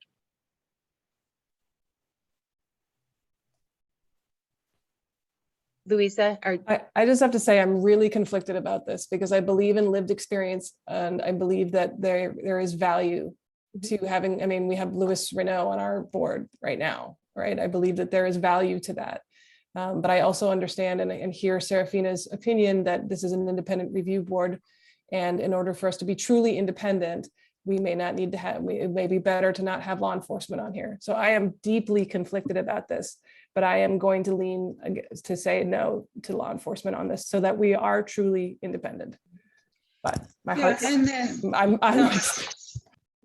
and something that came up, like when we were talking about the youth, that like there are other ways that they could be involved, you know, and that kind of like opens a door to that. Like they can still be involved and not hold a seat, and that valuable seat can go to somebody who also has a really great lived experience, who otherwise would not have any voice in any other commission, you know, or any other oversight.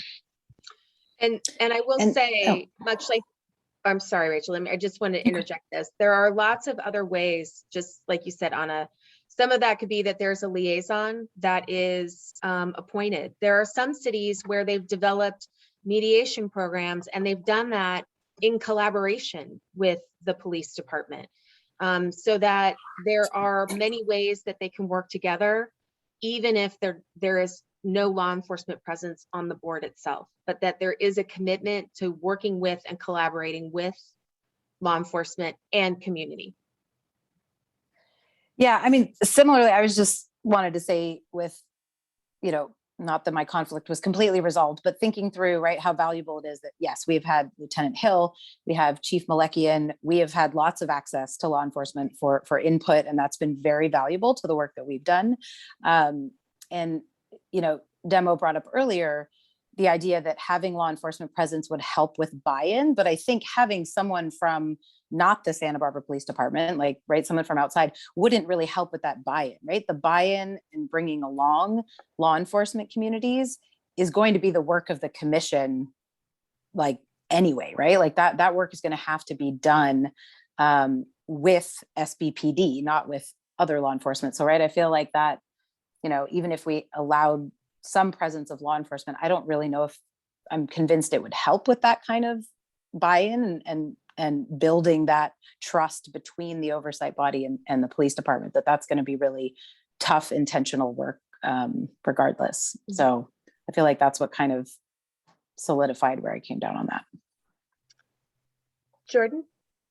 I come back to when organizations and when there is an audit, and when there is an audit from an outside entity, it brings more validation to whatever organization. And so for me, that is where, yes, this is really a difficult decision to make, but at the same time, I think there comes a lot more when there's an outside entity that is not connected and saying, hey, this is X, Y, and Z, or this works, this does not work. And I that's just where I stand. Luisa, I'm right there with you, but this is to me feels right. Thank you for that, Jordan. Demo? Yeah, definitely respect, either way. I think it just comes down to our perception of like retired and what that means as like the end level of like, conflict of interest that could be. And honestly, you can't really like it's probably going to be on a case by case basis. But I do think, if police officer, if there's no police officer on the board, I do like the idea and I support the idea of having, a role, an advisory role, or just some input from them, because I do think the concept of buy-in is just on principle that if there's an oversight board, you're reviewing, a constituency, like their voice should be heard. And, that's just like, I think that's just like a instinctive principle. So yeah, I do support just having that some sort of role that shows that the spirit is a collaborative one, even though it's an independent organization. Thank you. So as you can all see, I put a comment in here so that this can go back to the working group to rework this, and we will, unless anybody has, well, a problem, we'll just move C and D up because Rachel, it's an excellent point. I think we just got way too involved in the listing and crossing off our items. But I wholeheartly agree that the first thing should be shall demonstrate a commitment to a transparent, fair, and just process. Just quickly on that, like, does B need to be actually involved in this discussion? Like, I feel like the immediate family, that wasn't really part of. Oh, yeah. Right. I mean, that's sorry. Yeah. That should have been just A. Okay. Also, I mean, I it feel says like if we should need to also not be discuss seated that, as a but member of the board, I thought. Mhm. Yeah, because that was another, that was one of the concerns I had too. So I think that's a whole separate conversation. Yeah, thank you. I just got excited and highlighted too much. I apologize. So if I could just interject really quick. So the drafting committee will return to the full commission with edits to A to reflect what we just discussed. Yes, that is my understanding. Cami, I'm sorry that I think it says should not be seated as a member of the board, not should. Oh, okay, I will fix it. I will not forget that. I promise. Thank you for pointing out though.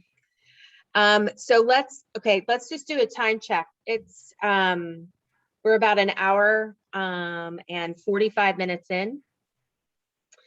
I mean, we're close to our 2-hour mark. I don't know if you would like to keep going to at least finish qualifications. And if you do want to continue, do we want a break? Or do you just want to keep going? I kind of want to keep going, but that's because I really enjoy this process. So Jordan. Yeah, I have my dinner, but I'm ready to keep on going. Let's just go, in my opinion. Unless anyone objects, let's just keep going.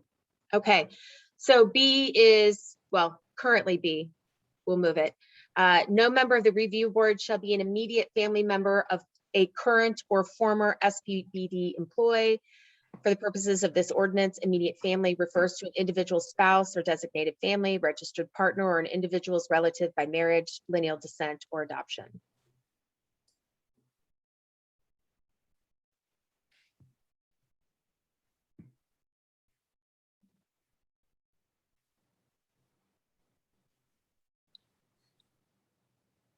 I guess, oh, sorry. Well, I was just gonna ask the writing committee, was this from another, like, where did you glean this from, or where did this come from? Just curious. Yeah, this is present in a lot of the other ordinances that are out there. And again, it's to maintain independence, right? To dispel of any perception of impropriety, right, on the board, right? If you have someone who is direct family members with a member of the Santa Barbara Police Department, I think there's a question about their impartiality in the matter of overseeing that body, that police department. And as far as language is concerned, the piece about the sentence that begins "for purposes of this ordinance," that is word for word taken from the Madison ordinance. So my concern is I agree that it would be inappropriate for a spouse of a current employee, but I don't think that spouses of former should be excluded from this. Maybe I don't know if you want to give a few years or something, just, I don't know, but it just doesn't seem, and employees versus, sworn versus non-sworn, where does volunteers fall in this? So yeah, it just feels very, I don't know. I don't really agree with that one. Thank you, Lucy. Any other comments? Rich? I have to say, I feel like a broken record tonight, but again, I don't see the value add of an immediate family member of someone who is employed. It's the same comment that I had about A. I don't see the value add of a police officer that isn't already available to the review board. I think that this is simply a follow through with A to stop any impropriety that there could be. I don't think it's especially limiting to people. I don't know exactly why, like, immediate family member just has such a desire to be on this committee that has specific insight that other people from the community don't have. Thank you, Rich. Just responding to that, Rich. So my partner is in the process of applying for the volunteer and policing program. I think as a volunteer, she would be considered a current employee. So I agree that if she were selected to be part of that VIP program, that it would not be appropriate for me to serve on that commission. But 10 years after she stops being part of that commission or part of that program, it feels, and then considering the background that I have, it feels like it would be a loss to for a situation like that I couldn't apply. So just kind of putting it in that context of how much time goes by, what's the distance between the person serving and actually the relationship with the person in law enforcement. So that's my personal example. And I'm sure that there are other, nuanced examples as where somebody with a background wouldn't qualify for that. And on the Fire and Police Commission, there isn't a clause that says, actually, I don't know that for sure. Maybe I'll look it up, but I don't think that there is a clause that says you can't be a spouse of somebody who's employed or volunteering with.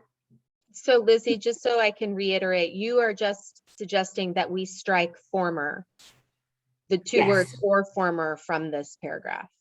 Yeah. Anybody else want to chime in on this? Particularly those we haven't heard from. Gabe? I was just gonna say, Lizzie, you bring up a good example. I wonder, instead of crossing out former, we add a separate sentence that specifically calls out volunteer positions. I think volunteer positions are a little bit different. but I'd be interested. I think even a former Santa Barbara Police Department, family member of a former Santa Barbara Police Department employee, they might have close relationships with other families. I kind of think that I lean towards keeping this clause. You bring up a really unique example, and I'm wondering if we can maybe incorporate something for that specific example. How do you feel about narrowing employee to, instead of employee, sworn members of SPPD, whether current or former?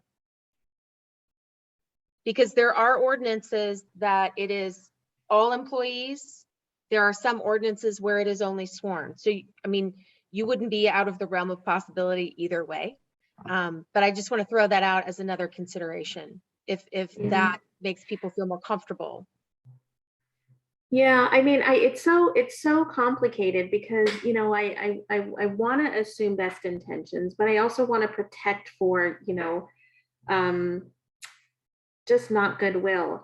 And I just keep thinking about like 10 years. In 10 years, that person hasn't worked in the department, and then now their spouse can't be part of this process.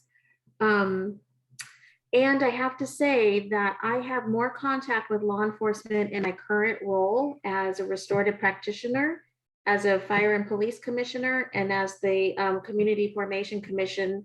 I don't know anybody that my partner has been communicating with. I don't even know the names of the people that she's communicated with.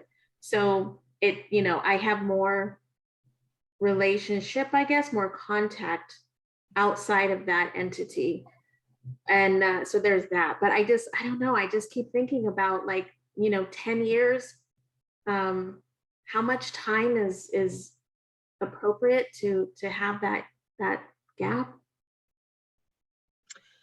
I don't know if this is helpful too, but earlier someone had mentioned, you know, that actually several of you have mentioned that this would be up to the appointing authority ultimately.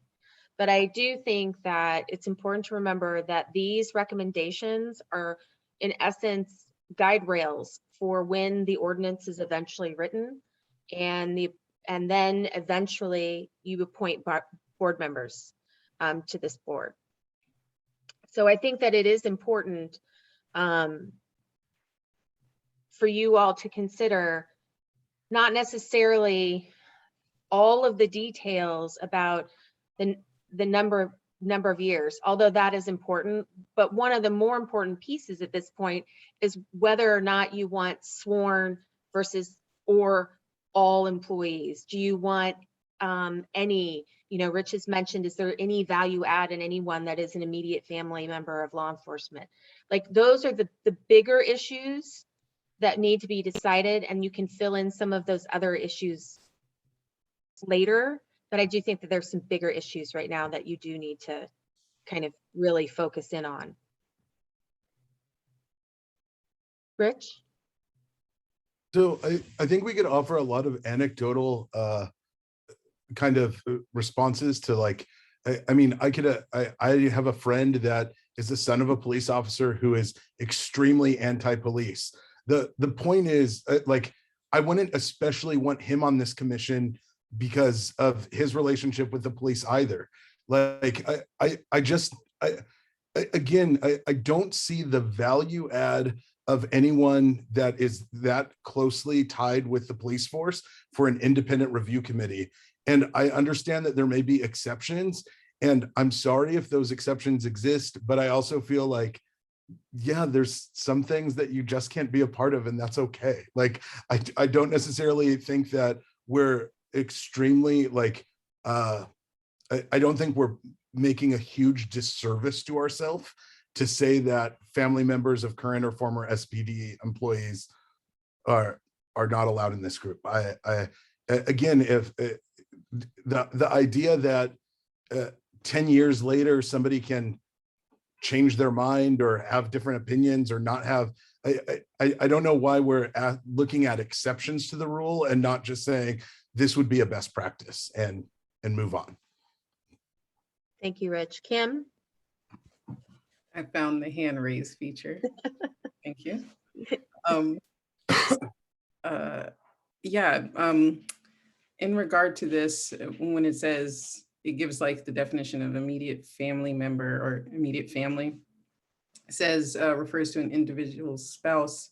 Just wondering if that includes former spouse, or if it's just current, because if someone got divorced, so that might be an issue. We might want to make a distinction. And then it talks about a designated family. I don't know if we need to define that, because that seems like it might not be a commonly understood phrase. And then it says an individual's relative by marriage. So I'm just thinking, I guess we're all talking about exceptions. Like my sister's ex-husband is a police officer. So that was like by marriage. Would that mean that I'm not qualified? So I'm just wondering, like, how many people would we be counting out by having these particular phrases? Well, and there's also, you bring up a good point. There may be a very specific definition of immediate family that the city already uses. We took one from another city. I'm guessing that there are other instances where the city has defined immediate family. So that's something that we could ask for clarification to make sure that there isn't already something that might be much better used in this circumstance.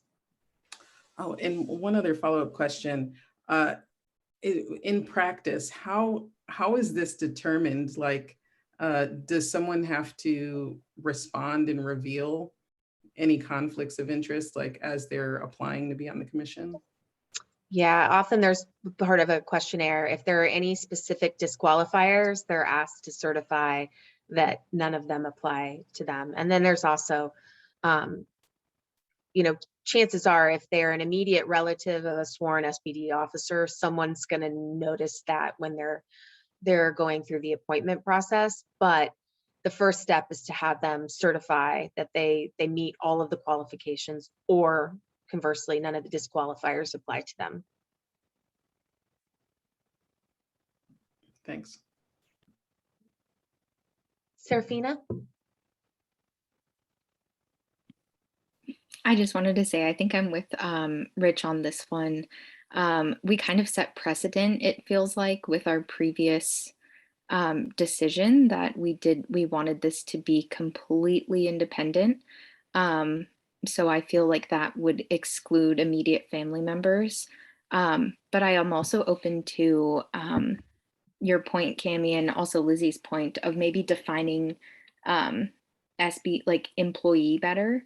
And then I also think that Commissioner Kim Johnson also brought up a good point, that there are a few things in here where we should definitely define them better, like an individual's relative by marriage.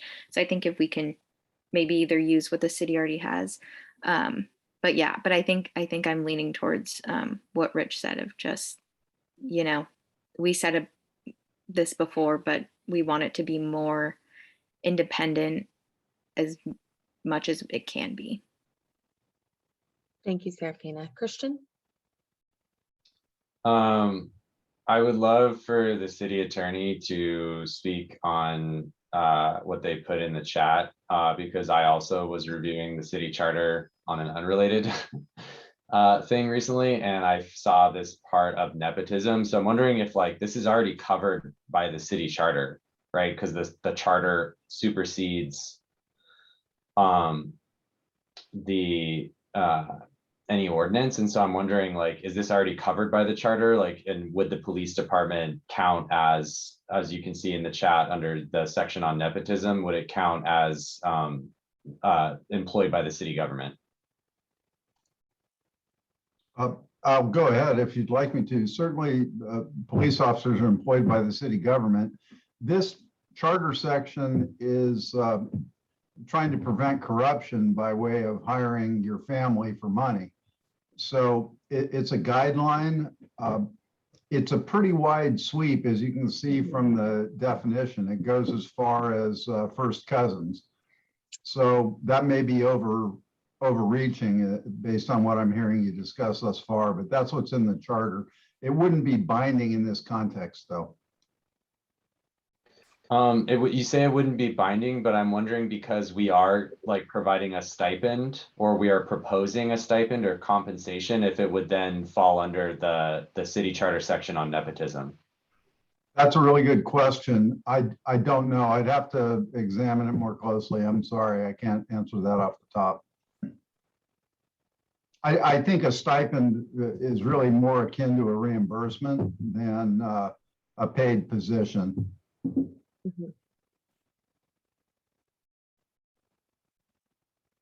Thank you for that additional information. That's helpful. And that is a really broad, I mean, that is, if you, well, and also if you live in a large city, that doesn't exclude that many people. But when you live in a smaller city, that could exclude a lot of people. So that's, I mean, if you went down to that far lineal wise. Okay, so we're kind of back where we were with A. And I think that we need to do another straw poll, because there are those that feel that there should be essentially what this says: no immediate family members of sworn or former members, or I'm sorry, current or former SPD employees. And I think that it would be good for us to do a straw poll of who likes this as is, that all of that is excluded. All of those individuals are excluded from participation on the board.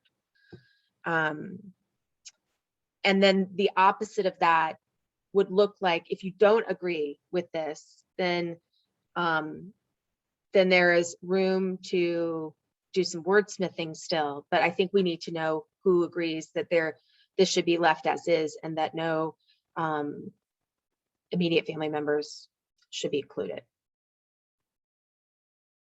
Do all of you feel ready for the straw poll? I can tell that we're getting later in the evening, because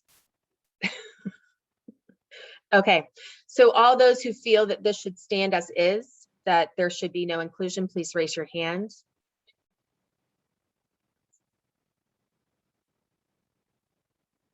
Okay, again, we have 8 commissioners, so we have a majority of the commissioners. So we will leave that as is. And then we will bring it back. There's actually nothing to change here based on that vote. And then the only other, so I want to go down. Well, I guess I want to give any opportunity if there are any additional comments. I don't want to just have that great conversation and then take a straw poll and then cut off conversation. Lizzie? I just want to say thank you to this wonderful commission that we've had 2 difficult grapples, and we had very diverse ideas and opinions on it, and we discussed it and came to a decision in a thoughtful way. And I am so proud to be part of this commission. So thank you for that. Thank you for saying that, Lizzie. Other than moving these to the top of the list, I want to start with C, about board members shall demonstrate a commitment to a transparent, fair, and just process. Rachel? My question is just what process? Well, the process of civilian oversight, of the process laid out. Okay.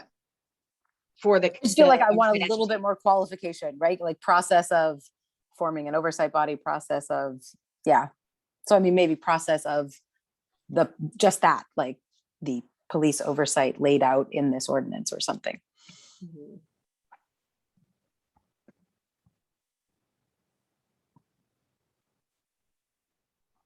we can make this sound better, but I'm just putting this here so that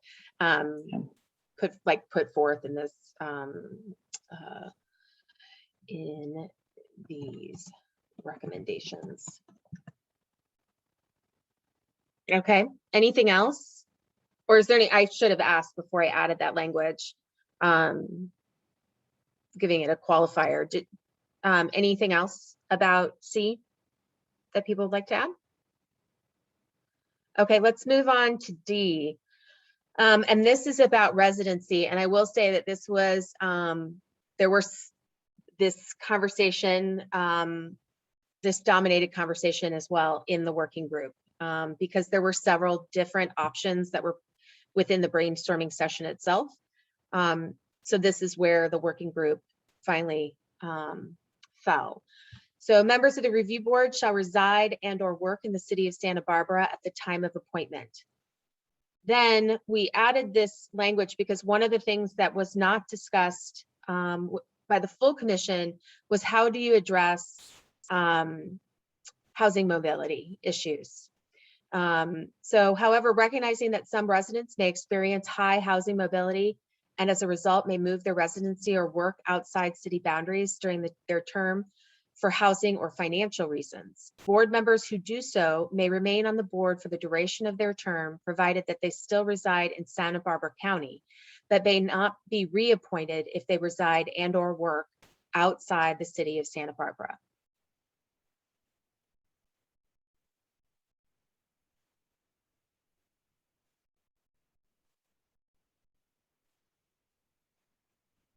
The floor is open. Rich. I think that this was really done well. I think we brought up a lot of points in the brainstorming, and I really like the good job to the committee for kind of coming up with a good middle ground. Thank you. They did good. Thanks, Rich. Anything else?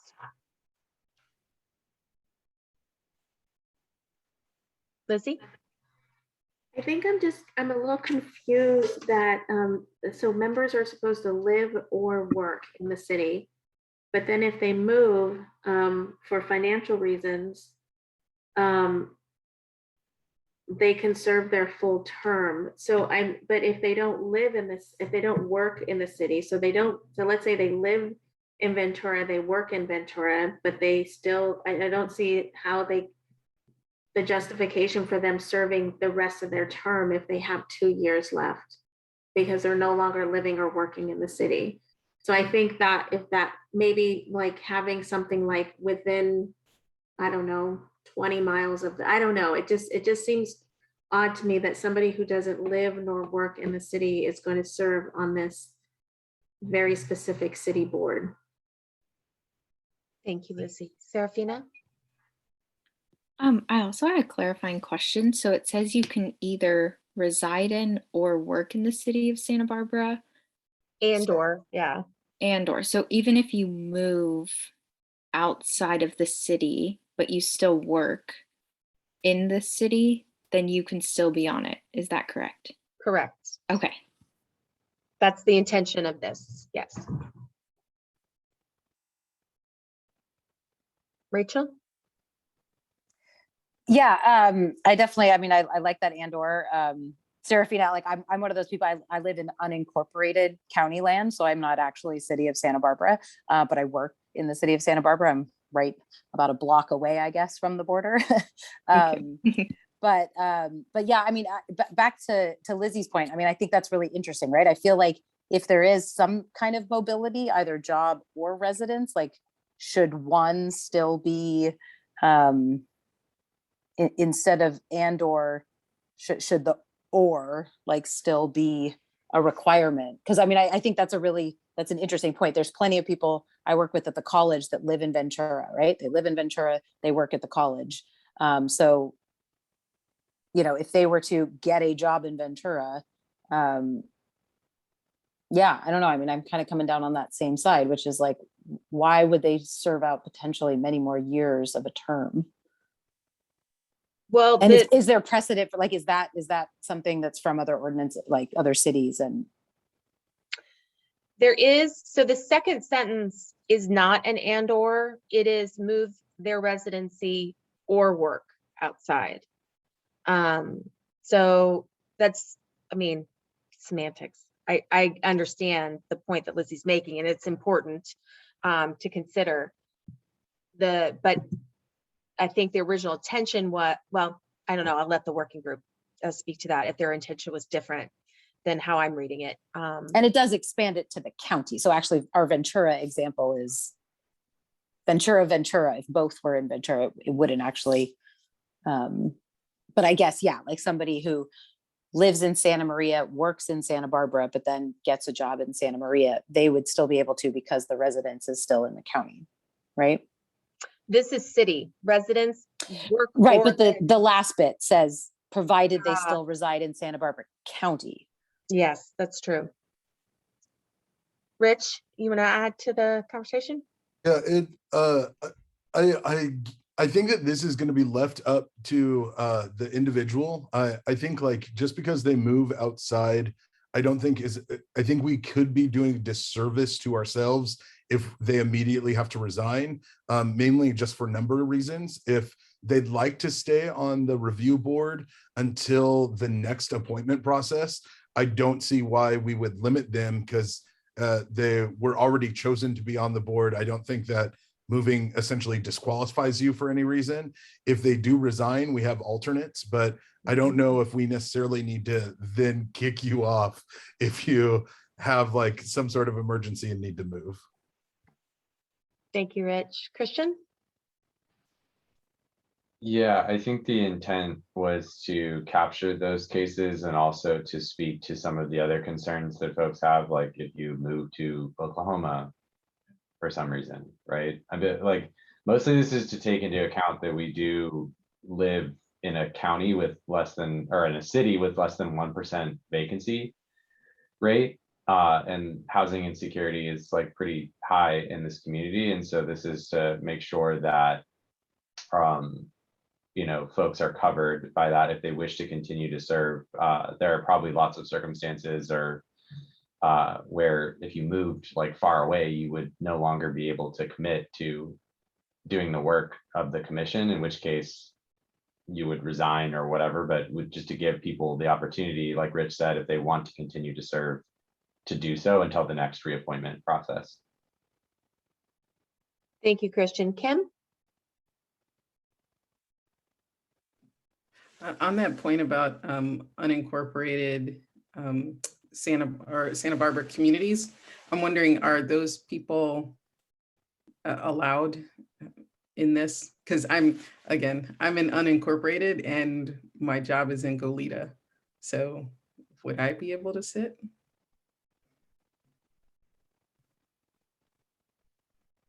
I think as this is written, no. So it's something to think about. Rachel? Yeah, I mean, it's an interesting point, right? I feel like we're all bringing up ourselves as examples, which absolutely makes sense. But I feel like I've thought about that, like, you know, because I'm a non-American citizen, I'm not a resident. Like I actually envision that I'd be helping put together an oversight body that I might not be able to be on. And I guess in a way that doesn't bother me, right? Like I feel like we're all here for a reason, but we're also not here to make sure that we can be here, right? Like, or be on the next body. But this discussion has brought up a couple things that I feel like I would like to know, which is how long are terms, and are terms staggered? Because I kind of like Rich's idea that like, maybe it's not they last out their term, maybe they just are on there until there's a new round of appointments, right? Because I assume they're probably, like many boards of nonprofits or something, you want to stagger those so you don't have vacancies, you've got overlapping terms. So I'm, maybe needing to be reminded of what we decided on that, and if the staggering was built in, because I know the 3-year, did we have anything about staggering? So in your original brainstorming session, no, the working group did include some information about staggering. And let me just do a sneak peek of the next section, which is appointment and terms. So realize some of this is going to have to be reworked because you've changed the number of members of the board. So the number of who will be appointed in this first round and how many they'll serve to make it staggered, we can fix all of that. The way that the working group has proposed it is serve a maximum of 2 3-year terms to ensure addition of new perspectives while maintaining institutional knowledge. In addition, terms shall be staggered to preserve institutional memory and informed decision-making. Alternates shall be appointed for 2-year terms. When the review board is initially created, it's recommended that people are done at 3 and 2-year terms so that there is, so you're not losing everyone and you can initiate the staggered term process. And then there also is a section in here that says any vacancy occurring during the term of any member shall be filled by the first alternate and second alternate as needed. The alternate positions will be filled during the following commission recruitment period or as necessary, a special recruitment process. If an alternate is appointed to fill an unexpired term, that member's term shall end at the same time as the term of the person being replaced. So all of that in gray were things that had not been previously discussed as a full commission, but are almost, I mean, you can find them almost identical in in ordinances across the country when dealing with review boards. So with that, knowing that that language, whether that's the final language you accept in your recommendations, I'm gonna pop back up to this piece, knowing that there is kind of a process for filling vacancies and their staggered terms, just so that you can have that in mind. Serafina, I see your hand up. Yes. So what I'm feeling a little bit after reading this residency requirement is that I want to tailor it more to Santa Barbara. Kim, I see your comment in the chat, and I just looked up the same thing, and she had posted that the city's an unincorporated area of Santa Barbara County is 137,552 residences. So if we don't include unincorporated parts of Santa Barbara, that's excluding a pretty large number of people. Considering I think the total population is about 432,000, I think. I might have seen, if I was reading the same thing that you were, Kim, which is the county statistical profile from 2014.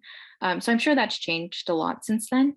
But yeah, I think maybe we could just do a little bit of a better job of trying to change that language to include more people who technically are in Santa Barbara, but it's still counted as unincorporated.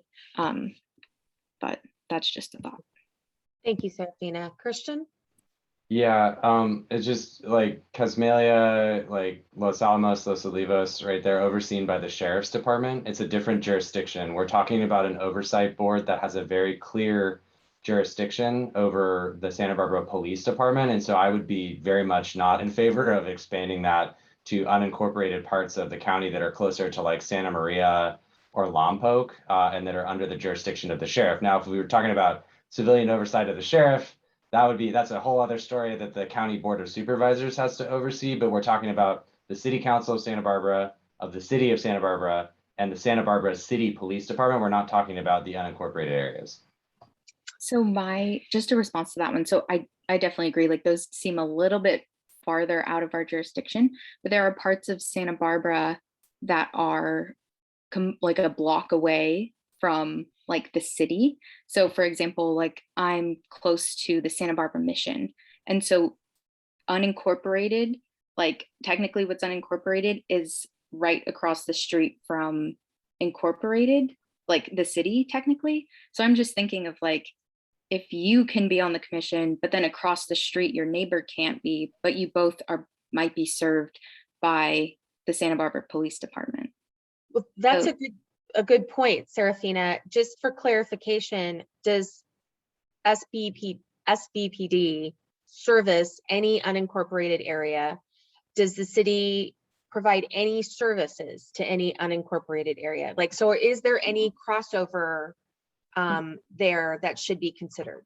Yeah, I'm not sure about that, but I'm more just thinking of like, there are residents, like, for example, like I'm technically, even though I live like a block away, like I'm unincorporated technically, but I spend a majority of my time in Santa Barbara, like the city. But then maybe for an example, like I could work in Goleta, but I spend a lot of time there. So I'm just kind of wondering, like, it seems like a little bit of a gray area. I don't know. It's just something to consider where it's like, I'm close to the city, but technically not in it. But yeah, I'm not sure the answer to those questions. I will say, and I apologize, this further complicates the issue. There are some ordinances that rather than use the word reside, use the word live.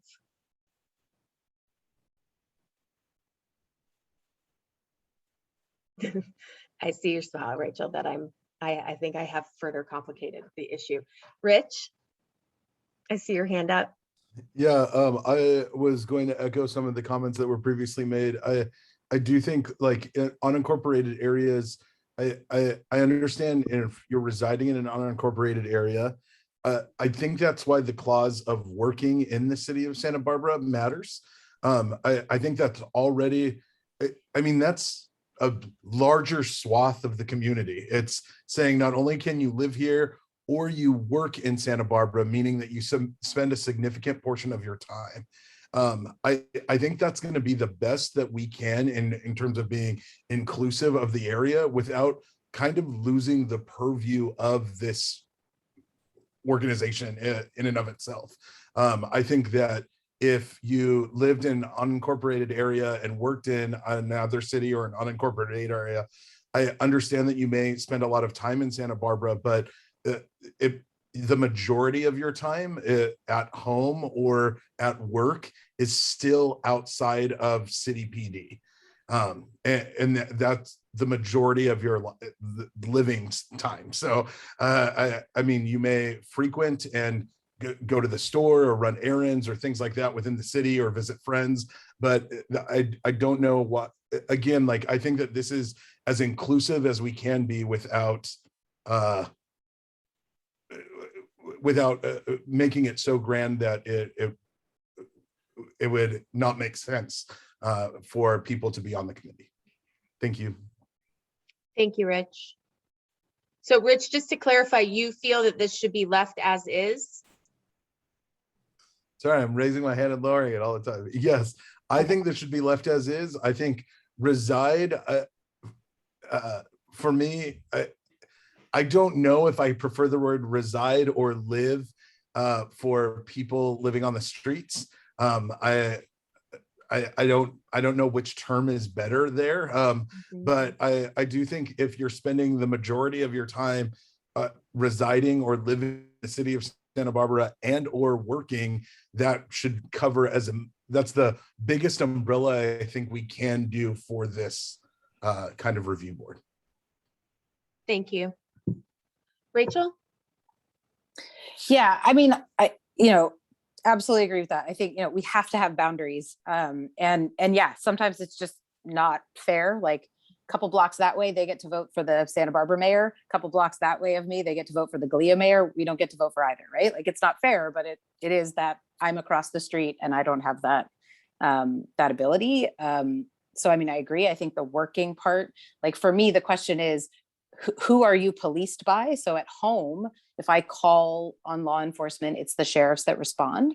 So that I think, in some ways is beyond the boundary, right? It excludes me from that, but I work.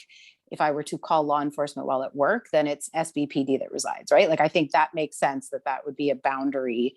So, I mean, I think the working, the and or piece gets at that, because I think, yeah, I mean, it's been a while since we've had to remind ourselves of this, but I feel like it came up a lot in the early days when we were referencing specific examples of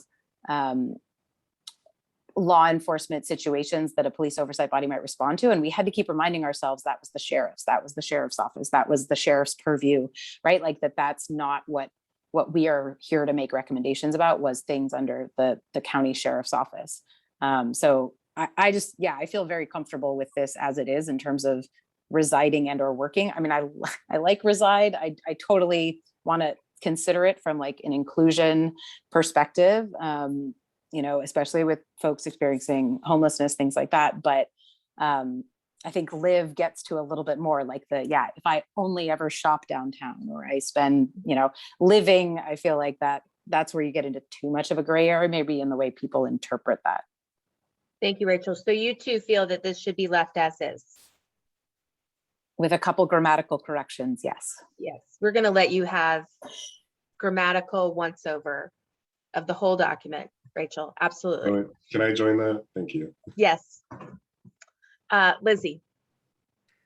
I like how it's written, except for the part where if you move or you change your job. I think that if you reside or work in the city, that should be your qualifier. However, with that said, I also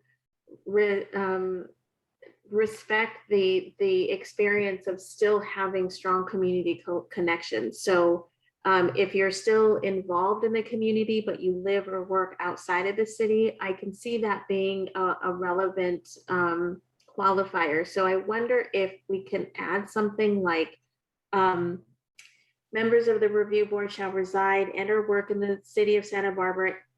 If you move, I don't know, just kind of some clause where you have demonstrated strong ties to the Santa Barbara community.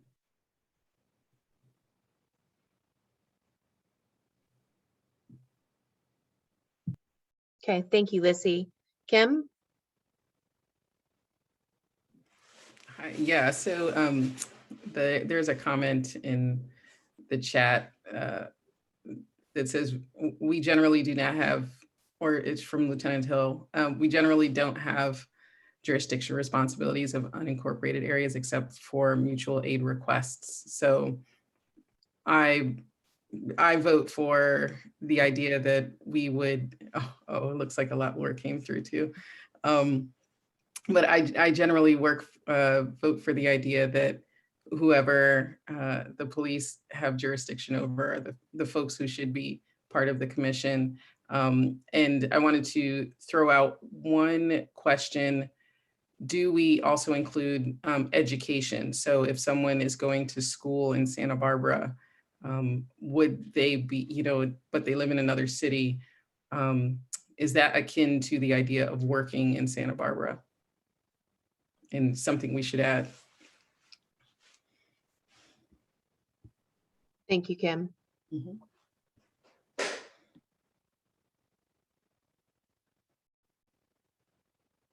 Gabe? I was just going to voice support for including education, and then also ask Mr. Colon to explain the case that he spoke about in the chat. Yeah, sorry to interrupt. I just wanted to point out that live or reside mean the same thing in California. Thank you, Mr. Colon. Okay. Thank you for the clarification.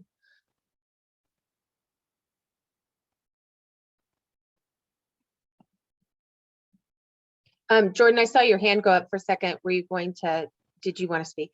Yeah, no, I equate education because we're looking at, I mean, we haven't decided age yet, but if we're looking at folks that are attending SBCC or Westmont College, or I guess Westmont's technically not in, they have a downtown.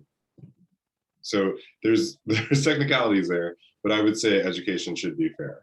And so, yeah, that to me seems reasonable. Thank you, Jordan.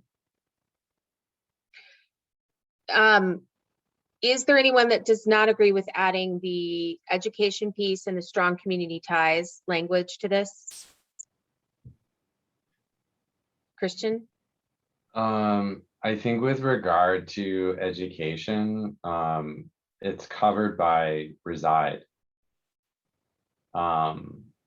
Because if are you talking about, I see shaking heads, is this like the virtual situation? Like if you're doing virtual school? I was thinking about the Santa Barbara College of Law or SBCC. They might live outside of the city of Santa Barbara, but be attending those institutions, and which they're spending quite a bit of time there, I imagine. That's a good point. Thank Yeah, you. I mean, in that sense, I think of those as like, it's almost like their workplace, right? They're going to class daily from somewhere outside the area or something. Okay, then we'll take that back to the working group to add some language in there. Okay, I want to take, we're at the 2.5 hour mark. I would like to take a moment to see where we are. We still have 2 more sections. We have appointment and terms of members and stipends. Jordan? I'm more than happy to move forward. I first and foremost want to just say huge accolades to this group.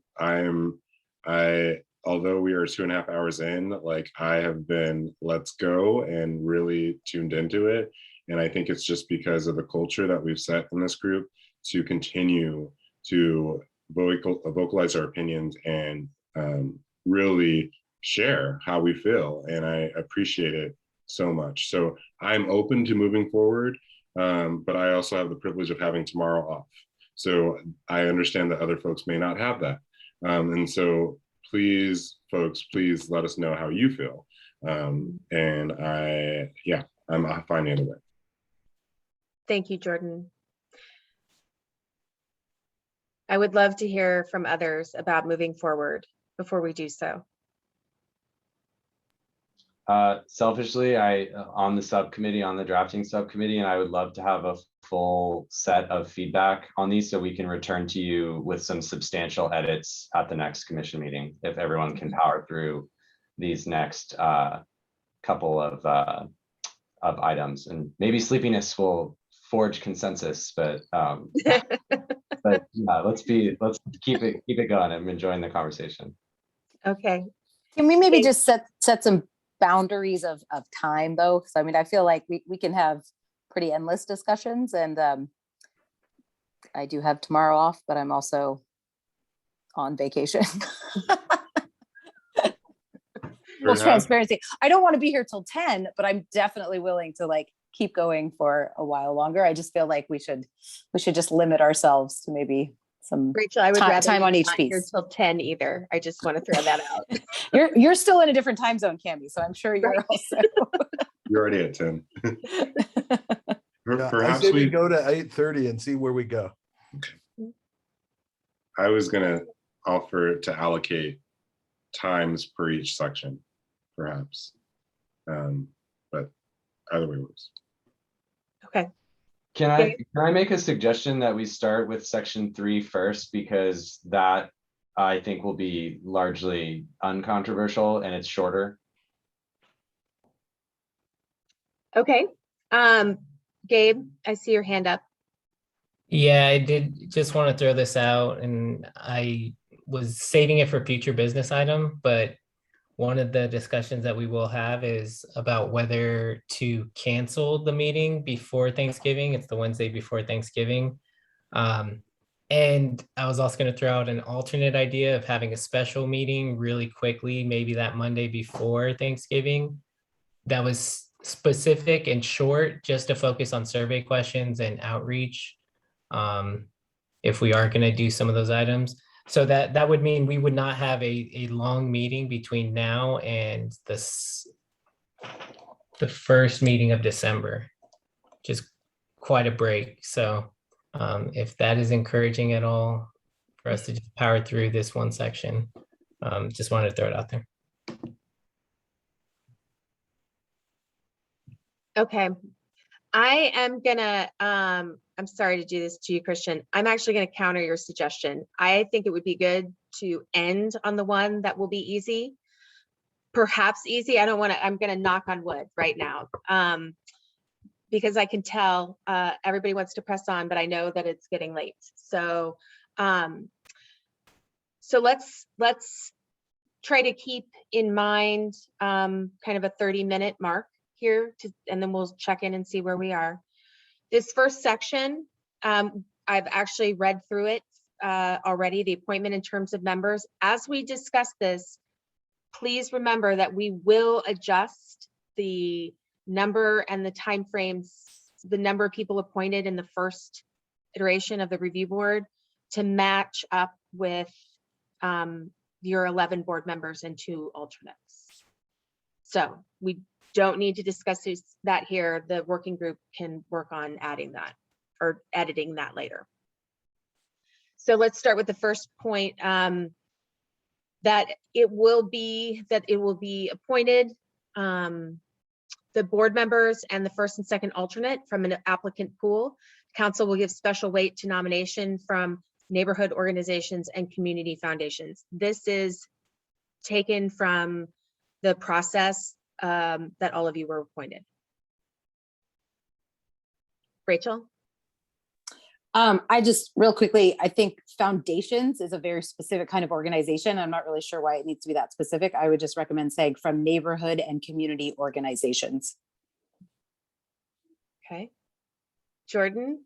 I second that. I work at a community foundation, and that's a very, very specific industry, of subset of nonprofits. So I would second that, just community organizations. Anybody who does not agree with that? Okay.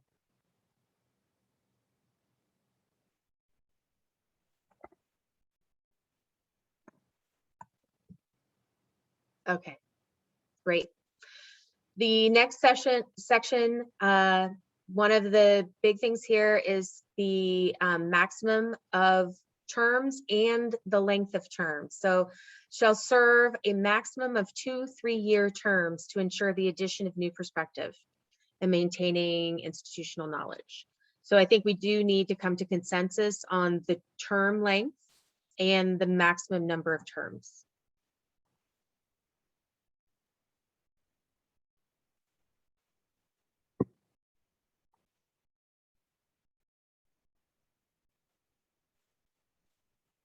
Rich? I'm confused as to why alternates are appointed for 2-year terms. That just seems like an extra appointment process that won't be a part of the 3-year staggered. So I don't know, can somebody enlighten me onto the thinking of that? Outside of that, I think this reads fine. A maximum of 2 3-year terms, I think, provides for consistency. I think it allows new perspectives and maintaining institutional knowledge, all of that. Okay. Gabe? I would just add that the city has recruitment every year, twice a year, and the 2 years, the only justification, because I could be convinced of 3 years for the alternates, but for alternates, if they're not going to be participating every meeting, it might be harder to keep them engaged in the work of the review board. That's the only thought that I have.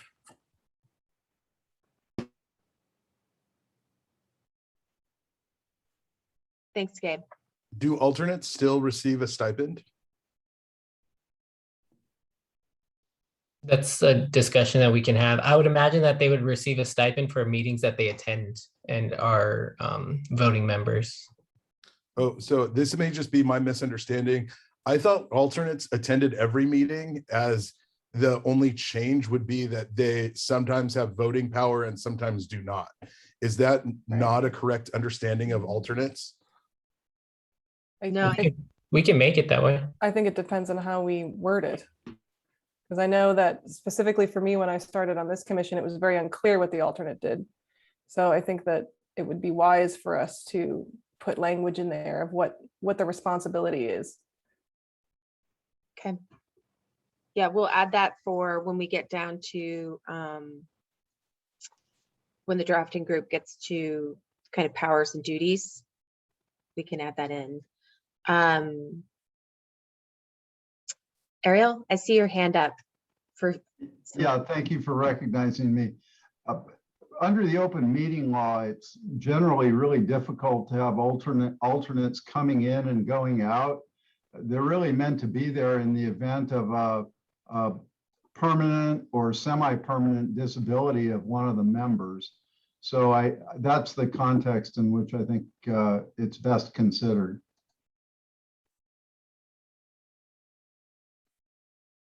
Okay. Thank you for that. Rachel? I had a question, maybe just detail that needs to be added. Because I was interested in that the alternates being different, but then also in the next line, just clarification on whether the folks who are appointed to an initial 2-year or an initial 1-year term, can they be appointed then to only one more 3-year term? Or, right, like how does the maximum of 2 3-year terms apply to those who are in that first appointment process? It's a good point. We need to clarify that. Traditionally, it is that they can be appointed for one more term, even if they were appointed for one more year. full 3-year term, right? Right. So they could do, so a couple people would only potentially be able to serve for 4 years, not 6. Okay. Correct. So we definitely need to add clarification. Kim.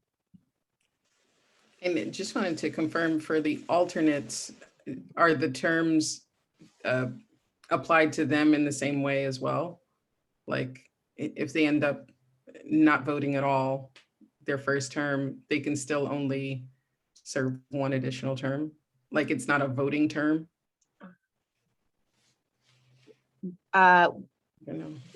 We did not consider that. Yeah. I mean, yeah. If it's of value to add some meat around that, then I think we should. If it's, too particular of an issue and we don't think it'll come up, then there's no need to.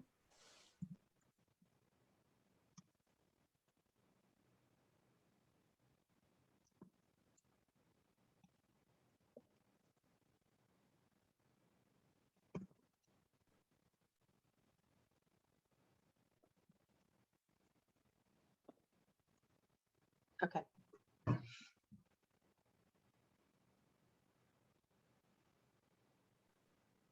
So I think with the staggered years and the alternate, it makes it more complicated than your typical board. So I wonder if we could say something like no more than 2 terms or 6 voting years,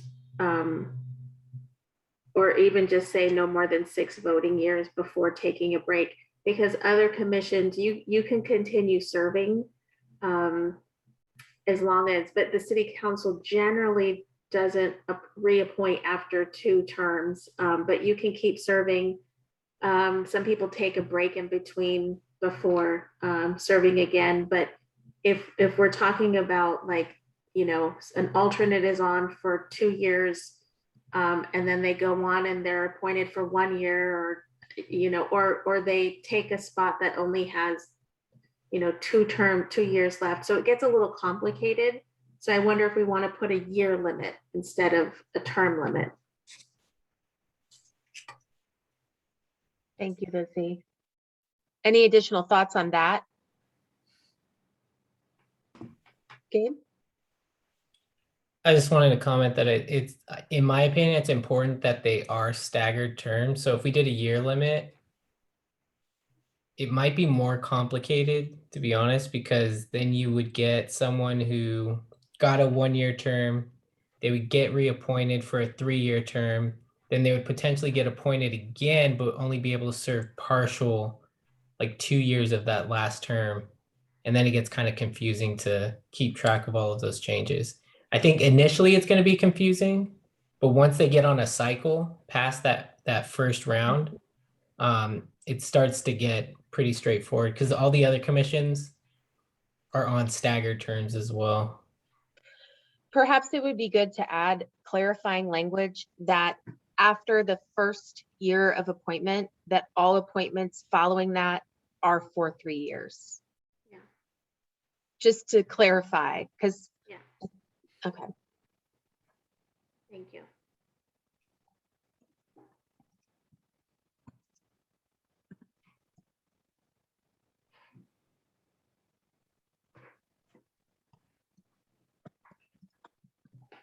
Okay.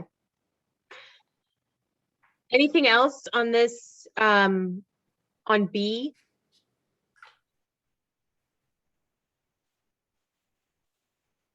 Kim, did you have something else?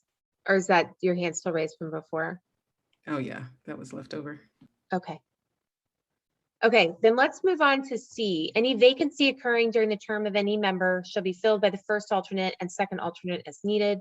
The alternate positions will be filled during the following commission recruitment period or as necessary as special recruitment process. If an alternate is appointed to fill an unexpired term, that member's term shall end at the same time as the term of the person being replaced.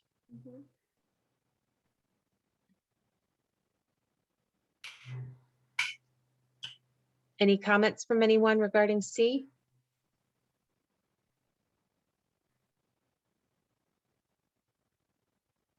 Let's move forward. Yeah, let's move to stipends then.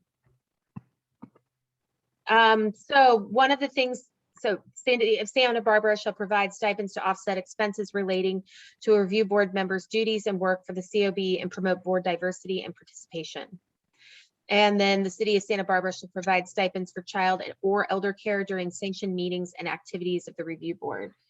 And then I know that there had been some conversation previously about the ability to opt out of the stipends versus having an application process. And I think I just wanted, there isn't language in this at this time. It may be something that just you might leave for inclusion during the ordinance writing process later down the line. But sometimes ordinance do have specific language that it says that you're going to get the stipend for the time spent in the meetings and during training. That's why that sanctioned meetings and activities of the review board, because I think that there's a lot besides the regular review board meetings, particularly on the front end of any cycle of the board. The training can be pretty extensive time-wise, so something to consider. Anybody want to start the conversation? Rachel? Yeah, in A, I'm curious why the inclusion of the phrase to offset expenses. Like right to me, stipends are just for time served. And I mean, if it is for particular expenses, then I would just say in B, we should probably include the word additional stipends for childcare. Like if everyone gets a stipend, but then there are also additional stipends for particular expenses, just to differentiate that. Like, you know, if A is just not stipends for any particular expenses, but just stipends for service, and then additional stipends for other particular expenses. It's just. Okay. I think that the phrase to offset expenses was mostly as a qualifier of why you would give them stipends in the first place, not necessarily.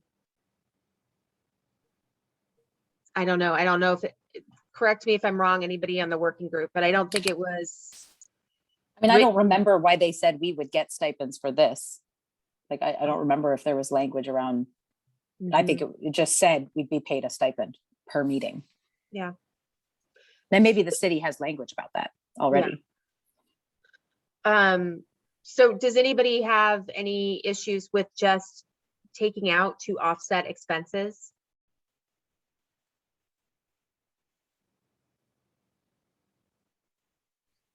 Well, actually, if you do that, you can take off to offset expenses relating to a review board member's duties and work.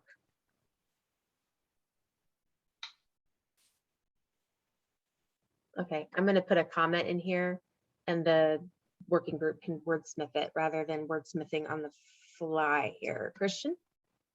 Or I'm sorry, Kim, you were first. I apologize. Yeah, I'd also suggest maybe omitting to promote board diversity. Just, I mean, to be honest, it just feels weird because it's implying that the only way we can have certain communities, or it's assumed the only way certain communities will be able to participate as if they were paid a stipend. And I don't know if that's true or it's that phrase is needed. Nice one.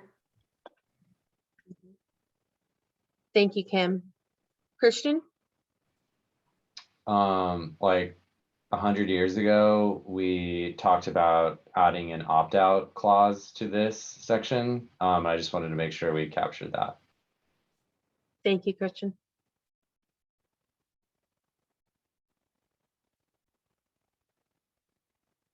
Any additional comments? Rich? I couldn't agree with Kim more. I think that it feels awkward for whatever reason, and it feels like it's calling out something. I would say that stipends can just be as clear as possible, that the city of Santa Barbara shall provide stipends for the duties and participation in the period. And I think as if we can make that as clear as possible.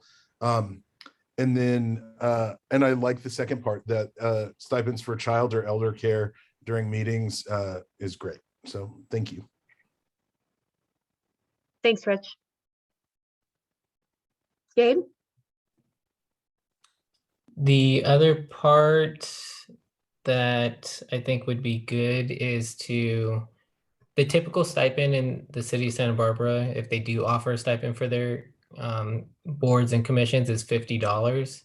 And for some boards and commissions, that could be a barrier because it takes far more work than just a couple of hours to go to that meeting. And I don't know if we call out a particular price or add language, but it should be more than $50 for the people that are participating in these meetings. It's going to take hours of prep in preparation for that meeting. And if you equate out what $15 an hour is, I mean, it exceeds the 50-hour stipend that the city typically gives. I would like to see a more substantial stipend for commission or oversight members. Thank you, Gabe.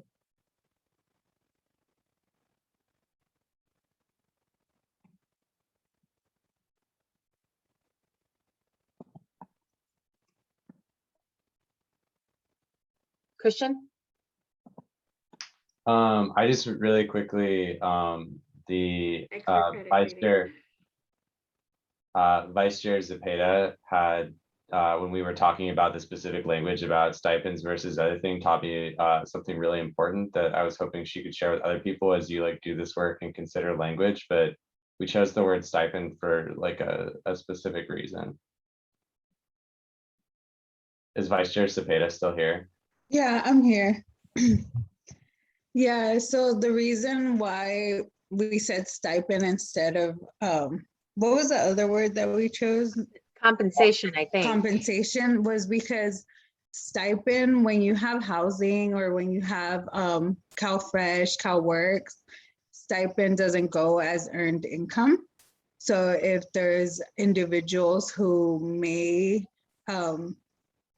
have to submit that for income or financial aid reasons, stipend doesn't contribute to that. So that's why we said stipend instead of compensation.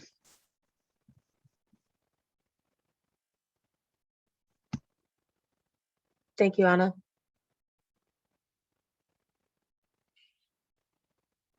Okay, Rachel? Sorry, I just had a question on that. I mean, that's definitely really interesting, and I fully am in favor of using language that is inclusive like that for those particular reasons. I'm just curious though, if that's actually not up to us, whether or not it's taxable, because stipends at the college are absolutely taxable income. So right, I don't know if we can promise that, can we?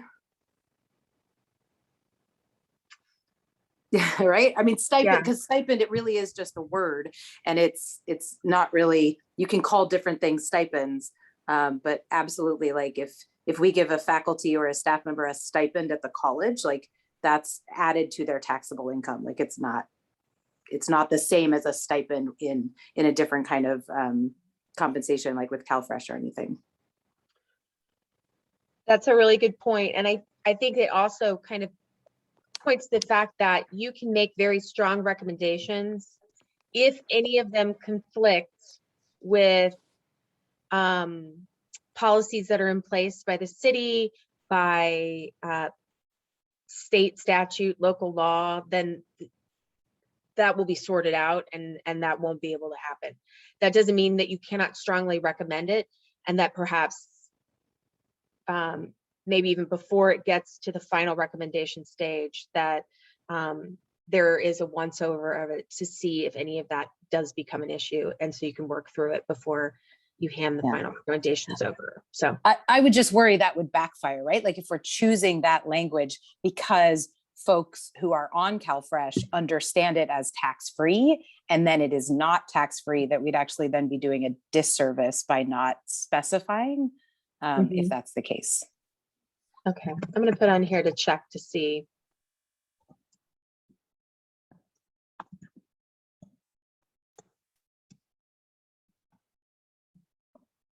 Okay. Okay. Does that, anybody have anything else they'd like to add to this? Any other edits, concerns? Okay. We have gotten through the first two drafts, everybody. And I think that once this, the working group comes back with the updated language, I think that this will be a much quicker process. It'll be based on these discussions. It'll just be a once over, and we'll do what we can to put it out in plenty of time so that people can look at it ahead of time. And so hopefully we'll be able to get through it quickly, because we should have additional drafts to begin reviewing by the next meeting from both the auditor monitor element working group and from the review element working group, drafting working group. Okay. Gabe, I will, I think at this point, turn it back over to you. Perfect. Thank you, everyone. And just want to highlight Lizzie's comments earlier, to have these types of discussions and do it in such a respectful and productive way is pretty amazing. I'm thankful for all of you. So we will close that item. We have the next item, which is item 7, which we can continue to the first meeting of December, if that's okay with everyone. Oh, actually, before we do, let's open up public comment for the last item. Thank you. Yes, give me 1 second, Chair. Let me ask if there's anyone in the public that would like to speak on item 7, the auditor monitor drafting work group discussion. If there's anybody in the public that would like to speak on this item, please click on the hand raise feature. If there's anyone that'd like to speak on this item, please click on the hand raise. Seeing none, we will close that portion. No comments, Chair. Thank you. And just as a reminder, there was a word discussion on for item number 8 that was left off the agenda. So it should be discussion on auditor and monitor authorities and procedures. Thank you, Sam. Continue. We are going to continue the item number 7 and 8. But is it okay, Mr. Colon, am I just allowed to move on the agenda if we're not going to discuss, or do we need a motion to continue? No, you don't need a motion. Staff can reschedule it for you at your next agenda. Thank you, Mr. Colon. All right, so that means we're going to jump to future business.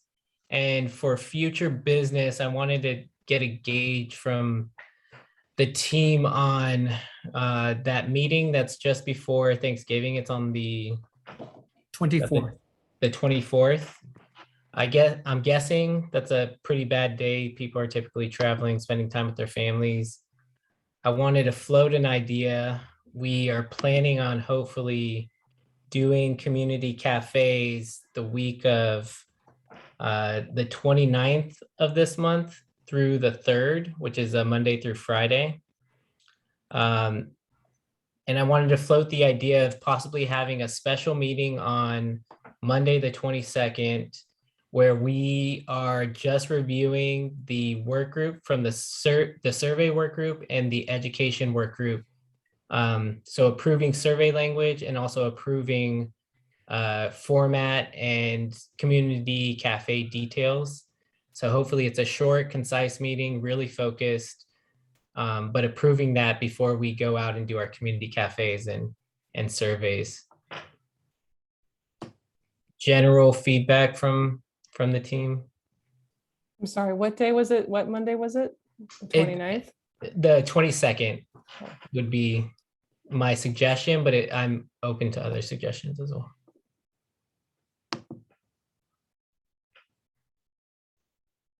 22nd is good for me.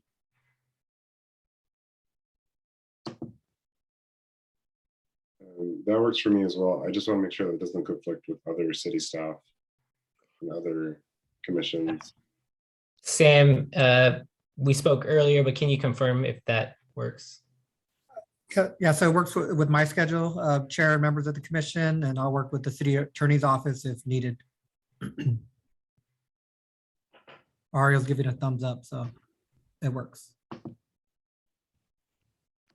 So to confirm, Monday, November 22nd at 5:30, really focused meeting.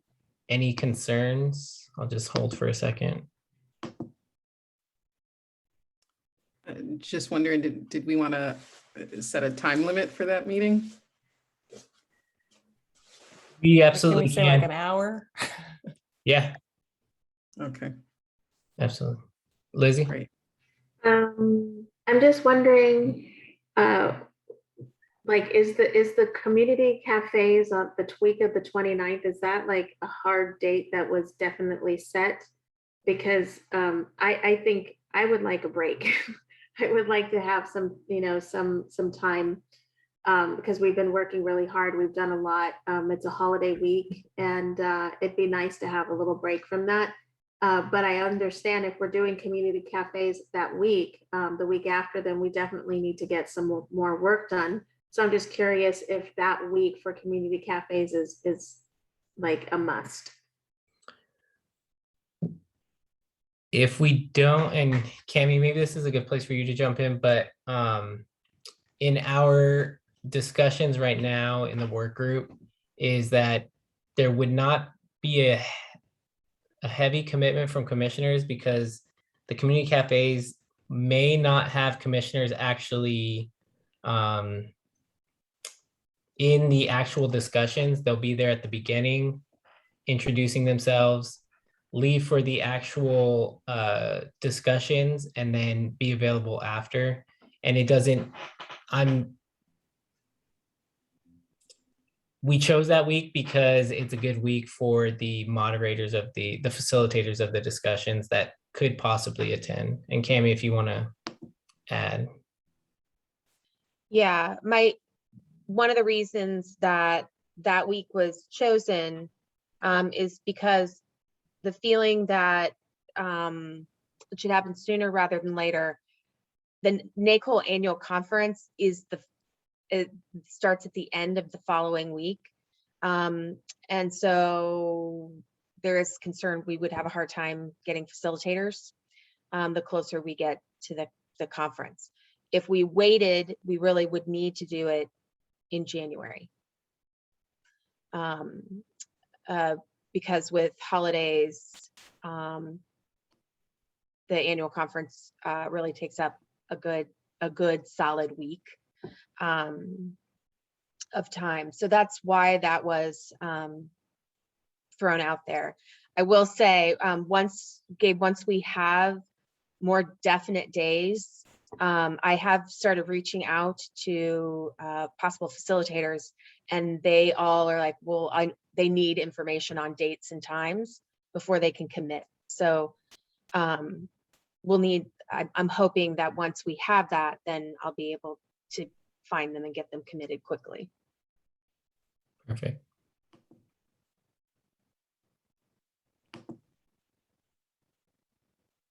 Any other questions, concerns, feedback?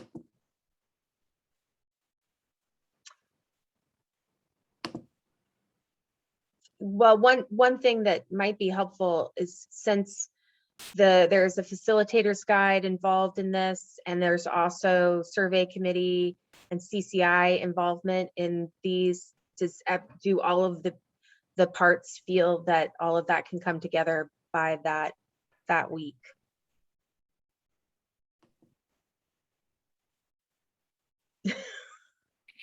That wasn't convincing. I mean, I can but- speak, I'm sorry, I can speak for the education group to say that, and we are working really hard, and I think we can do it. If that's what we decide to do, we'll get it done and it'll be ready. But you know, if time is limited, and I know that everyone is tired, and I recognize that we have holidays coming up, so I also know that there's that. But I do want to say that we had talked as a commission that we wanted to get these community cafes done in November. Now we're pushing it into December, and then that conversation is we might be pushing it into January. So that's the only thing. But we can get it done if we have to. And I mean, from the survey worker perspective, right? We have, we've got 3 meetings scheduled for next week, basically, so that we can finalize list of questions, things like that. I think the only question for us is, are we, what is it that is getting presented to folks at those community cafes for them to respond to? Is it the language that we all just sent back to the drafting group? Is it the intro video that's almost finished, right? Like, I think that's really, that's maybe the lingering question, right? Is, do we need any more information to finish the survey next week? Because I think we have the time and capacity, that survey work group, to do that. If we know exactly what it is, yeah, we're responding to, or going to be preparing for them to respond to.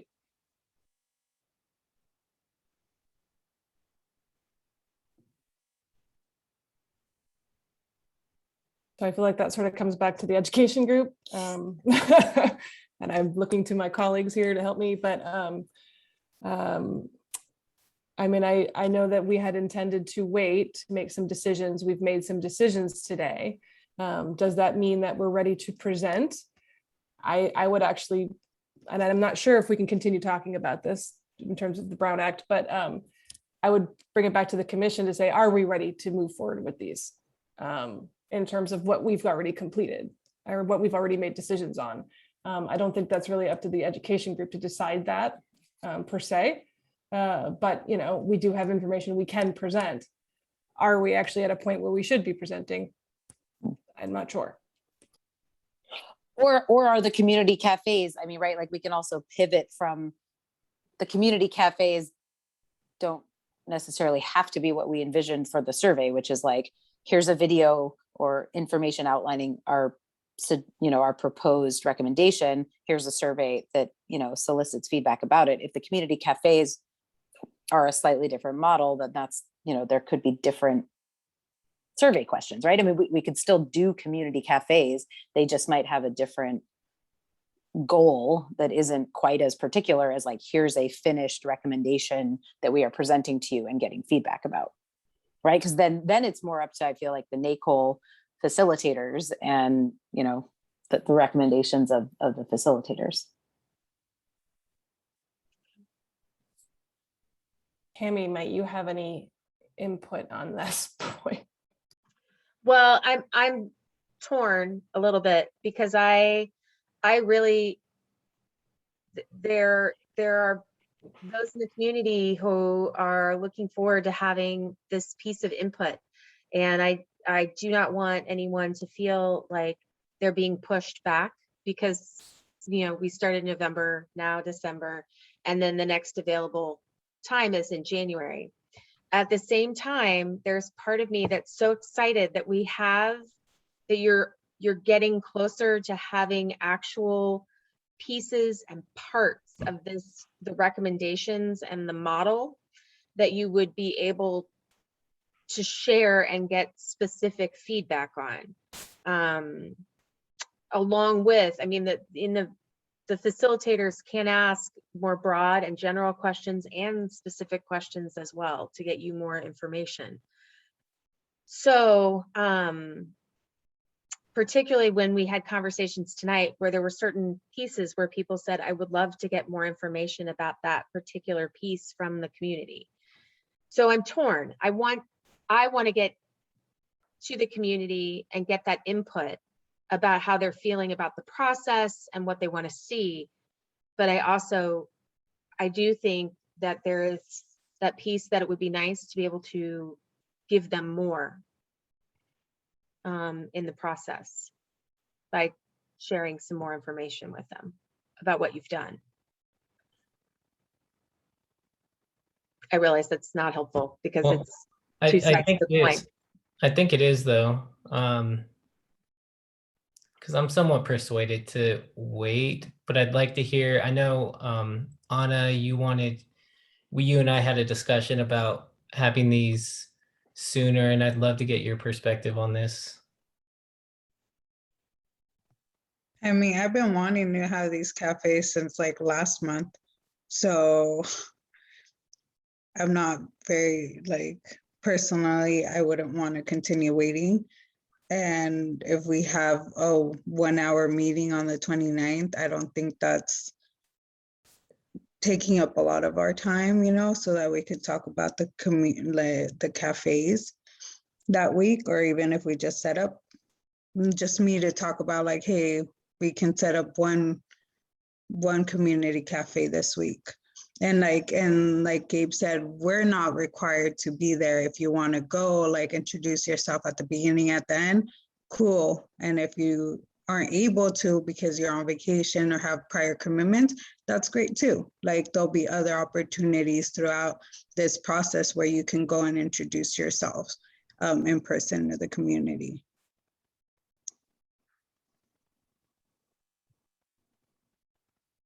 I mean, it feels like listening to this, I guess it just feels like,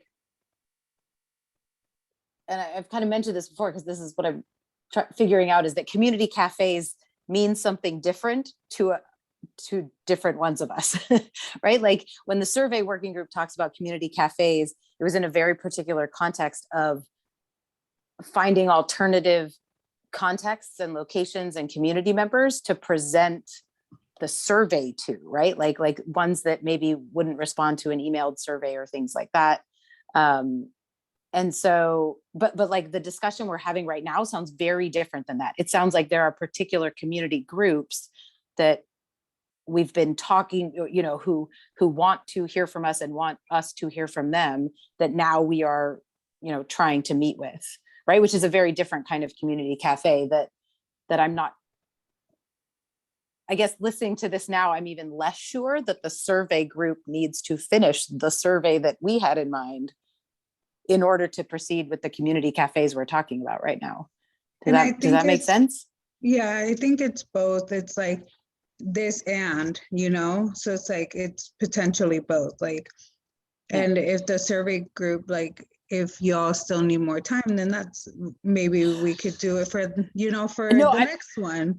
I mean, I think we should have the survey done next week as well, because we also should have already probably been emailing out, right? I mean, in our original timeline, we already had the recommendation finalized in October, and we were already envisioning emailing that survey and doing that side of the outreach. So I think either way, the survey group, we want to get things done next week, but I'm starting to differentiate between that work and what we're talking about with the community cafes. Yeah. Okay. Well, I do think, Rachel, though, that if they're gathering any kind of qualitative information during the community cafes, there has to be some thought to what that actually can be done with that. How can we process that and make sure? So we'll have to. And CCI is going to be processing it. So even if y'all are facilitating it and gathering it, we'll need to bring CCI in because they're going to be analyzing it. Mm-hmm. And maybe that's a different meeting then that needs to be put on the calendar, is the CCI with the NACOL facilitators. So go ahead. No, I was just gonna say, or CCI looking over the facilitation guide and giving their feedback, perhaps to kind of streamline that process a little bit. Maybe. Thanks, Gabe. Well, I was gonna say, so maybe it's the community, are we leaning towards community cafes that week on the 29th still? 29th through the 3rd? Kind of, sorry, I'm a little lost in where we ended up. I mean, I think so. I wasn't meaning to say that the survey, the status of the survey working group or what we're going to do, it precludes that. It just sounds like, yeah, it might not be critical to have the survey done as we envisioned it before the 29th or for that facilitation of those community cafes. Okay. In the way that we had originally envisioned. Okay. But CCI should know both the survey that is going to go out through a different mechanism, like if it's emails or in other outreach situations, and that the community cafes, how they are going to be run, is also going to be data, quantitative and qualitative, that CCI, right? CCI is now going to be responsible for 2 different data collection scenarios, right? The survey in whatever way it goes out, and these community cafes that are not as tied to that survey as we maybe initially envisioned. Is there somewhere where we've written up what the community cafes should look like and what the goals are, et cetera?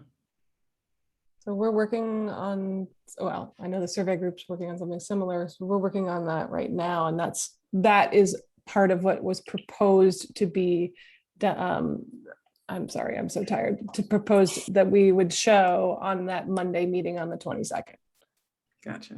That's what's. Yeah, and I think that's actually the reality is that the survey working group was talking about community cafes in a very different way that the education group was. Like, we were both planning / envisioning community cafes, and they're not like exactly the same.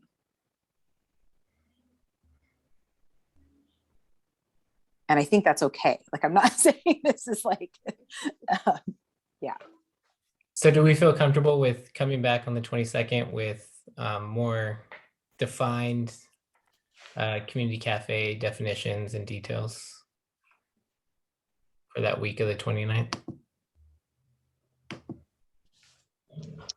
I'll go on a limb and say, yes, I will be here if yes. Cool. All right, so I think that is it. Thank you all. I know it's been a really long night. I promise. Well, before Sorry, did we sorry. decide not to have the meeting on the day before Thanksgiving? Correct. Is that a yes? Okay. Correct. Yes, the chair, just if I can have that in form of a motion, and I'll do a roll call vote. Yeah, before that, I think Anna wanted to say something. Just real quick, since we're on Zoom now, which I'm completely grateful for, is it possible to get closed captions? Is that what it's called for the meetings?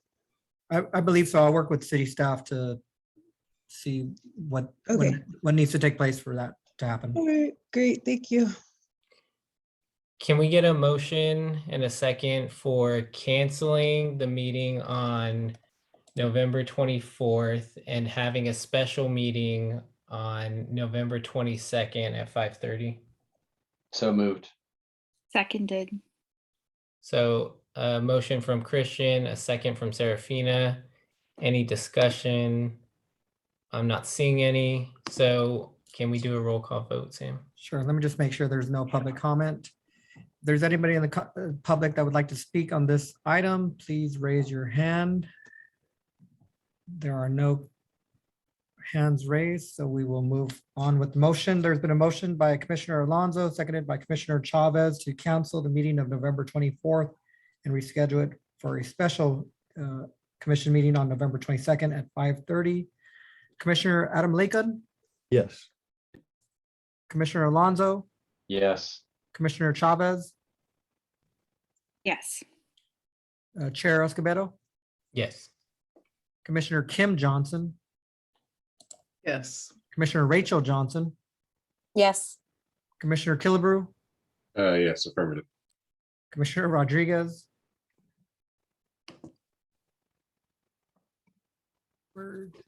He left. Okay. Commissioner Sander, Yes. Commissioner Wood, Yes. Vice Chair Zepeda, Yes. and Commissioner Reyno. Motion passes. Thank you. Thank you to everyone. I know it was a long night, but a very productive one. I appreciate you all. And be safe. We'll all talk soon. Thanks, everybody. Everyone. Take care, everyone. Thanks, everyone. Good night.